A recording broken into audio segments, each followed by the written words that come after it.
ಈಗ ಆರಂಭವಾಗ್ತಾ ಇದೆ ದೇಶದ ಅತಿ ದೊಡ್ಡ ಮುಕದ್ದಮೆ ಆಪ್ಕಿ ಅದಾಲತ್ ರಜತ್ ಶರ್ಮಾ ಅವರೊಂದಿಗೆ.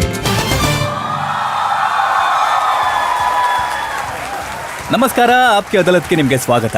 ಆಪ್ಕಿ ಅದಾಲತ್ನಲ್ಲಿ ನಾವಿವತ್ತು ಪ್ರಸ್ತುತಪಡಿಸ್ತಾ ಇರೋದು ಸಿನಿಮಾ ಜಗತ್ತಿನ ಒಬ್ಬ ಮಿನುಗು ತಾರೆಯನ್ನ. ಇವರ ಕುಟುಂಬದವರು 21 ವರ್ಷಗಳ ಕಾಲ ನಮ್ಮ ಜನರನ್ನ ರಂಜಿಸಿದ್ದಾರೆ. ನಾನು ನಿಮ್ಗೆ ನೆನಪಿಸ್ತೀನಿ, ಮೇ ಶಾಯರ್ ತೋ ನಹಿ. ಈಗ ನಿಮ್ಗೆ ನೆನಪಾಗಬಹುದು 21 ವರ್ಷದ ಲವರ್ ಬಾಯ್.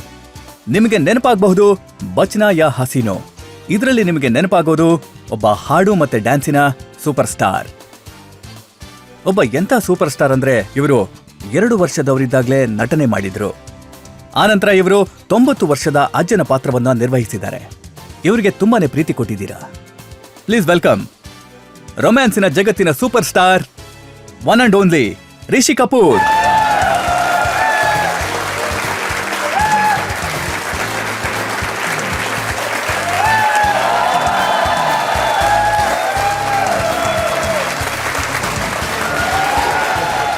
ರಿಷಿ ಕಪೂರ್ ಅವರ ಈ ಮೊಕದ್ದಮೆಗೆ ಇವತ್ತು ಜನತೆಯ ಪರವಾಗಿ ಜಡ್ಜ್ ಆಗಿರೋರು ನಫೀಸಾ ಆಲಿ.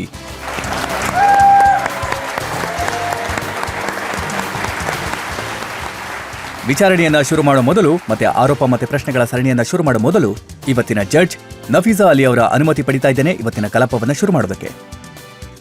ನಿಮ್ಗೆ ಅನುಮತಿ ನೀಡ್ತಾ ಇದ್ದೀನಿ, ಶುರು ಮಾಡಿ.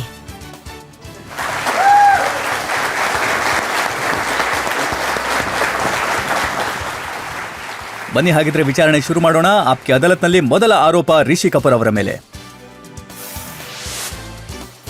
ಆಪ್ಕಿ ಅದಾಲತ್ನಲ್ಲಿ ಫಿಲ್ಮ್ ಸ್ಟಾರ್ ರಿಷಿ ಕಪೂರ್ ಅವರ ಮೇಲಿರುವ ಆರೋಪವೆಂದರೆ ಇವರು ಅವರ ಫ್ಯಾನ್ಸ್ ಅನ್ನು ನಿರಾಶೆಗೊಳಿಸಿದ್ದಾರೆ ಎಂಬುದು.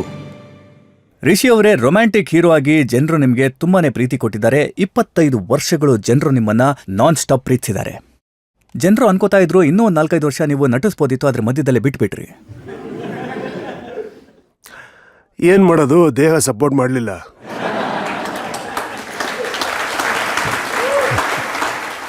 ಅದೇನಂದ್ರೆ ರಜತ್ ಅವರೇ, ಅದೇನಾಯ್ತು ಅಂದ್ರೆ ಆಗ ಒಂದು ಸಮಯ ಬಂದಿತ್ತು. ಆಗ ನನ್ನ ಹೆಂಡತಿ ನೀತು ಕೂಡ ಹೇಳಿದ್ಲು, ಹಾಗೆ ನನಗೆ ನಾನೇ ಕೂಡ ಹೇಳ್ಕೊಂಡೆ. ಏನಂದ್ರೆ ನನಗೆ ಫಿಲಮ್ಸ್ ಅಂದ್ರೆ ಬೋರ್ ಆಗ್ಬಿಟ್ಟಿತ್ತು.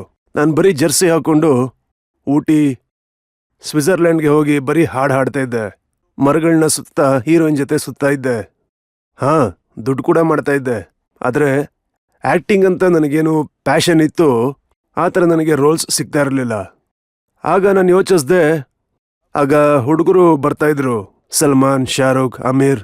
ಇದು ಯಾವಾಗ ಅಂದರೆ 96, 97 ಸಂದರ್ಭ ಅನ್ಸುತ್ತೆ. ಅಲ್ಲ, 98 ಬಗ್ಗೆ ಮಾತಾಡ್ತಾ ಇದ್ದೀನಿ. ನಾನು ಯೋಚನೆ ಮಾಡಿದೆ, ವಾಲಂಟಿಯರ್ಲಿ ನಾನು ನನ್ನ ಕರಿಯರ್ನ ಬಿಟ್ಬಿಡ್ಬೇಕು ಅಂತ.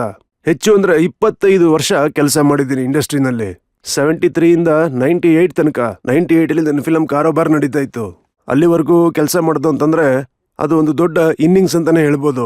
ಯಾಕಂದ್ರೆ ತುಂಬಾ ಕಡಿಮೆ ಜನ ಈ ರೀತಿ ಕೆಲಸ ಮಾಡಿರ್ತಾರೆ. ನಿಮಗೆ ಡೈರೆಕ್ಟರ್ಸ್ ಮತ್ತೆ ಪ್ರೊಡ್ಯೂಸರ್ ಚಾನ್ಸ್ ಕೊಡೋದನ್ನ ಯಾಕೆ ಬಿಟ್ರು ಅಂತಂದ್ರೆ ನೀವು ತಿನ್ನೋದು ಮತ್ತೆ ಕುಡಿಯೋದ್ರ ಕಡೆಗೆ ಜಾಸ್ತಿ ಗಮನ ಕೊಟ್ರಿ. ನಿಜಾನೇ, ಅದು ನಿಜಾನೇ. ಏನಂದ್ರೆ ನಮ್ಮ ಈ ಕಪೂರ್ ಪರಿವಾರದಲ್ಲಿ ಅಥವಾ ಖಾನ್ದಾನಲ್ಲಿ ಒಂದು ದೋಷ ಏನು ಅಂತಂದ್ರೆ ತಿನ್ನೋದು ಕುಡಿಯೋದು ಸ್ವಲ್ಪ ಜಾಸ್ತಿನೇ. ಆಗ ನಾನು ಸ್ವಲ್ಪ ಸಿನಿಮಾ ಕಡೆ ಗಮನನ ಬಿಟ್ಬಿಟ್ಟೆ ಅಂತಾನೆ ಹೇಳ್ಬೋದು. ಆಮೇಲೆ 99ಇಂದ ಇಲ್ಲಿ ತನಕ ನಾನು ಸ್ವಲ್ಪ ಕ್ಯಾರೆಕ್ಟರ್ ರೋಲ್ಸ್ನ ಮಾಡ್ಕೊಂಡ್ಬರ್ತಾ ಇದ್ದೀನಿ. ಈಗ ನನಗೆ ಕೆಲಸ ಮಾಡುವಂಥ ಅವಕಾಶಗಳು ಸಿಗ್ತಾ ಇದೆ. ನಾನು ಕೆಲವು ರೋಲ್ಸ್ನ ಮಾಡ್ತಾ ಇದ್ದೀನಿ. ನನಗೆ ಅದ್ರ ಬಗ್ಗೆ ತುಂಬ ಖುಷಿ ಇದೆ. ಮತ್ತೆ ಅದು ನಿಮ್ಮೆಲ್ರಿಗೂ ಇಷ್ಟ ಆಗ್ತಿದೆ ಅಂತ ನಾನು ನಂಬ್ತೀನಿ. ಆದರೆ ರಿಷಿ ಅವರೇ, ನಿಮಗೆ ಎಂಥ ಸಕ್ಸಸ್ ಸಿಕ್ಕಿತ್ತು. ನಿಮ್ಮ ಮೊದಲನೇ ಸಿನಿಮಾ ಬಾಬಿನಲ್ಲೇ ನಿಮಗೆ ಸೂಪರ್ ಹಿಟ್ ಆಯ್ತು. ಆ ಸಿನಿಮಾ ನೀವು ಹಾಗೆ ಮುಂದುವರಿಸಬೇಕಿತ್ತು. ನಾನು ಸುನಾಮಿ ಜೊತೆ ಹೋರಾಡ್ತಾ ಇದ್ದೆ, ಒಂದು ಚಂಡಮಾರುತದ ಜೊತೆ ಹೋರಾಡ್ತಾ ಇದ್ದೆ. ಆಕ್ಷನ್ ಹೀರೋಗಳ ಜಮಾನ ಅದು. ಮತ್ತೆ ಆ ಸುನಾಮಿ ಹೆಸರು ಅಮಿತಾಬ್ ಬಚ್ಚನ್. ಅಮಿತಾಬ್ ಬಚ್ಚನ್ ಅವರ ಕಾಲ ಅದು. ಆಂಗ್ರಿ ಯಂಗ್ ಮ್ಯಾನ್ರ ಕಾಲ ಆಗಿತ್ತದು. ಪ್ರತಿ ಹೀರೋಗಳು ಬಂದೂಕ್ನ ಹಿಡ್ಕೊಂಡು ಶೂಟ್ ಮಾಡ್ತಿದ್ರು, ಹೋರಾಡ್ತಾ ಇದ್ರು, ಆಯುಧಗಳ ಜೊತೆ ಬ್ಯಾನರ್ ಅಲ್ಲಿ ಇರ್ತಿದ್ರು. ನಾನೆಂತ ಪಾಪ್ದನು ಅಂತಂದ್ರೆ ನನ್ನ ಕೈಯಲ್ಲಿ ಬರೀ ಗಿಟಾರ್ ಇರ್ತಿತ್ತು.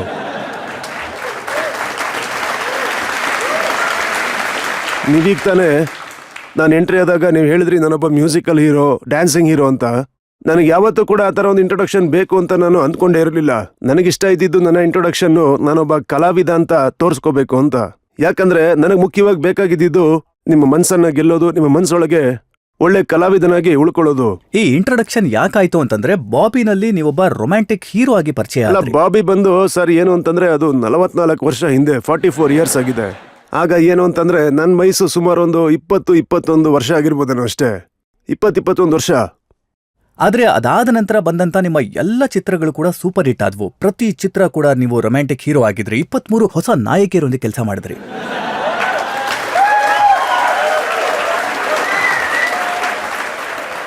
ಈ ಮಾತು ನಿಜಾನೇ ನೀವು ಹೇಳಿದ್ದು. ಅದು 23ಕ್ಕಿಂತ ಜಾಸ್ತಿ ಅಂತಾನೆ ಹೇಳ್ತಾರೆ. ನಿಮ್ ಮುಂದೆ ಈಗ ಒಂದು ನಿಜಾನ ಹೇಳ್ತೀನಿ. ಏನಂದ್ರೆ ಇಲ್ಲಿ ಇವತ್ತು ನಮ್ಮ ಜಡ್ಜ್ ಮೇಡಮ್ ಏನ್ ಕೂತಿದ್ದಾರೆ, ಅವರು ಕೂಡ ಒಂದು ಟೈಮಲ್ಲಿ ನನಗೆ ಹೀರೋಯಿನ್ ಆಗ್ಬೇಕಾಗಿತ್ತು. ಅವ್ರದ್ದು ಕೂಡ ಮೊದಲನೇ ಸಿನಿಮಾ ನನ್ನ ಜೊತೆನೇ ಆಗ್ಬೇಕಾಗಿತ್ತು. ಅದು ಬಾಬಿ ಸಿನಿಮಾದ ನಂತರ. ರಾಜ್ ಕಪೂರ್ ಅವರು ಇವ್ರನ್ನ ಕೋಲ್ಕತ್ತಾದಲ್ಲಿ ಒಂದು ಪ್ರೀಮಿಯರ್ ಅಲ್ಲಿ ನೋಡಿ ಇವ್ರನ್ನ ರಿಕ್ವೆಸ್ಟ್ ಮಾಡಿದ್ರು, ನೀವೇನಾದ್ರೂ ಪಿಕ್ಚರ್ ಅಲ್ಲಿ ಆಕ್ಟ್ ಮಾಡ್ತೀರಿ ಅನ್ನೋದಾದ್ರೆ ನನಗೊಂದು ಮಾತು ಹೇಳಿ ಅಂತ. ಅದು ಖುಷಿಯಾದ ವಿಚಾರ. ಆಗ ಇವರ ಮನೆಯವ್ರಿಗೆ ಅದು ಅರ್ಥ ಆಗಿಲ್ಲ ಅಂತ ಅನ್ಸುತ್ತೆ. ಇವ್ರಿಗೆ ಆಗಿನ ಚಿಕ್ಕ ವಯಸ್ಸು, ಮನೇಲಿ ಓದು ಮುಂದುವರ್ಸು ಅಂತ ಹೇಳಿದ್ರು. ಇವರು ಕೂಡ ನನ್ನ ಜೊತೆ ಆಕ್ಟ್ ಮಾಡಿದ್ರೆ 23 ನಂಬರ್ ಇವತ್ತು 24 ಆಗಿರೋದು. ಆದ್ರೆ ಈ ಮಾತು ಕೂಡ ನಿಜ. ಬಾಬಿ ನಂತರ ಬಂದಂತ ಹೀರೋಗಳ ವಯಸ್ಸು ಕಡಿಮೆ ಆಗಿತ್ತು. ಮತ್ತೆ ನಿಮ್ಮ ವಯಸ್ಸು ಎಷ್ಟು ಕಡಿಮೆ ಇತ್ತು ಅಂತಂದ್ರೆ ನಿಮ್ಗೆ ನಿಮ್ಮ ವಯಸ್ಸಿನ ಹೀರೋಯಿನೇ ಸಿಗ್ತಿರ್ಲಿಲ್ಲ. ನೀವು ಹೇಳಿದ್ದು ನಿಜಾನೇ. ಈ ವಿಷಯ ನಾನು ಹೇಳಲೇಬೇಕು. ಅದೇನು ಅಂತಂದ್ರೆ ಬಾಬಿಗೂ ಮುಂಚೆ ಯಾವ ತರ ಸಿನಿಮಾಗಳಾಗ್ತಿತ್ತು ಅಂದ್ರೆ ಅವೆಲ್ಲನೂ ರೆಗ್ಯುಲರ್ ಮೆಚ್ಯೂರ್ ಹೀರೋಗಳ ಜೊತೆ ಆಗ್ತಾ ಇತ್ತು. ಬಾಬಿ ಮೊದಲನೇ ಸಿನಿಮಾ ಏನು ಅಂತಂದ್ರೆ ಟೀನೇಜರ್ಸ್ ಜೊತೆ ಆಗಿದ್ದು. ನನ್ನ ವಯಸ್ಸು ಆಗ 20 ಅಥವಾ 19 ವರ್ಷ ಇತ್ತು ಅನ್ಸುತ್ತೆ. ಹಾಗೆ ಡಿಂಪಲ್ ನನಗಿಂತ 6 ವರ್ಷ ಚಿಕ್ಕವರಿದ್ರು. ಆಗ ಸರಿಯಾದ ಸಮಯಕ್ಕೆ ಒಂದು ಟೀನೇಜರ್ ಸಿನಿಮಾ ಆಗಿನ ಕಾಲದಲ್ಲಿ ಹೊರಬಂತು. ಬಾಬಿ ಸಿನಿಮಾ ಹಿಟ್ ಆಗ್ತಿದ್ದಾಗೆ ಆಗ ಫಿಲಂ ಇಂಡಸ್ಟ್ರಿನಲ್ಲಿ ಒಂದು ಇಡಿಎಂ ಅಂತ ಏನಿತ್ತು, ಆಗ ಅದಕ್ಕೂ ಹಿಂದಿನ ಜಮಾನದಲ್ಲಿ ಹೀರೋಗಳು ಅಂತ ಏನಿದ್ರು ಅವರು ಗಂಡಸರಾಗಿದ್ರು, ಮತ್ತೆ ಎಷ್ಟು ಹೀರೋಯಿನ್ಗಳಿದ್ರು ಅವರು ಹೆಂಗಸರಾಗಿದ್ರು. ಬಾಬಿ ಸಿನಿಮಾ ರಿಲೀಸ್ ಆದ್ಮೇಲೆ ಹೀರೋಗಳು ಅಂತ ಏನಿದ್ರು ಅವರು ಹುಡುಗರಾದ್ರು, ಹೀರೋಯಿನ್ಗಳು ಹುಡುಗಿರಾದ್ರು. ಆಗ ರಾತ್ರೋರಾತ್ರಿ ಕೆಲವೊಬ್ರು ಸೀನಿಯರ್ ಆಕ್ಟರ್ಸ್ ಏನಿದ್ರು ಅವರು ಕಾಲೇಜ್ ಹೋಗುವಂತ ರೋಲ್ಗಳನ್ನ ಬಂದ್ ಮಾಡ್ಬಿಟ್ರು. ಸರ್, ಇದು ನಿಜವಾಗ್ಲೂ ಸತ್ಯವಾದ ಮಾತು. ಆದ್ರೆ ನಿಜಾಂಶ ಏನು ಅಂತಂದ್ರೆ ಒಬ್ಬ ನಾಯಕಿ ಸಿಕ್ಕಿದ್ರು ನಿಮ್ಗೆ, ಅವ್ರ ಜೊತೆ ನೀವು 12 ಸಿನಿಮಾ ಮಾಡಿದ್ರಿ. ಅದ್ಯಾರದು? ಅದು ನನ್ನ ಹೆಂಡ್ತಿನೇ, ಬೇರೆ ಯಾರು ಅಲ್ಲ. 12 ಅಲ್ಲ, 11 ಇತ್ತು. ಈಗ ನನ್ನ ಪ್ರಕಾರ ಒಂದು 14 ಮಾಡಿದ್ದೀನಿ. ನೀತು ಜೊತೆ 14 ಸಿನಿಮಾದಲ್ಲಿ ಕೆಲಸ ಮಾಡಿದ್ದೀನಿ. ಹಾಗಿದ್ರೆ ನೀವು ಅವರಲ್ಲಿ ಅಂಥದ್ದೇನ್ ನೋಡಿದ್ರಿ, ಅವರೊಟ್ಟಿಗೆ 14 ಸಿನಿಮಾ ಮಾಡಿದ್ರಲ್ಲ? ನನಗೆ ಆಗ್ಲೇ ಗೊತ್ತಾಗೋಗಿತ್ತು ಇವಳ ಜೊತೆ 14 ಸಿನಿಮಾಗಳು ಮಾಡಿಲ್ಲ ಅಂದಿದ್ರೆ ಹೊಡ್ಸ್ಕೋಬೇಕಾಗಿತ್ತು ಅಂತ. ನೋಡಿ, ಇವತ್ತಿನ ಕಾಲದ ಹೀರೋಗಳೇನಿದ್ದಾರೆ ತುಂಬಾ ಕಷ್ಟಪಡ್ತಾರೆ. ನೋಡಿ, ಈಗ ನಿಮ್ ಮಗನೇ ಗಿಟಾರ್ ನುಡಿಸ್ಬೇಕು ಅಂತಂದ್ರೆ 3-4 ತಿಂಗಳು ಟ್ರೈನಿಂಗ್ ತಗೋತಾರೆ. ನೀವು ಕೂಡ ಹೀಗೆ ಕಷ್ಟಪಡ್ತಿದ್ರ? ಆ ಥರ ಏನೂ ಇಲ್ಲ. ನಿಮ್ಮಲ್ಲಿ ಎಷ್ಟೋ ಜನ ಅಂದ್ಕೊಂಡಿರ್ಬೋದು ಏನು ಅಂತಂದ್ರೆ ನಾನು ಗಿಟಾರ್ ಬಾರಿಸ್ತೀನಿ, ಇಲ್ಲ ಕೊಳಲ್ ನುಡಿಸ್ತೀನಿ ಅಥವಾ ಟ್ರಂಪೆಟ್ ನುಡಿಸ್ತೀನಿ ಅಂತ. ನಿಜವಾಗ್ಲೂ ನನಗೇನು ಬರಲ್ಲ. ನಾನು ನಿಮ್ಮನ್ನ ಮೂರ್ಖರನ್ನಾಗಿ ಮಾಡ್ತಾ ಇದ್ದೀನಿ.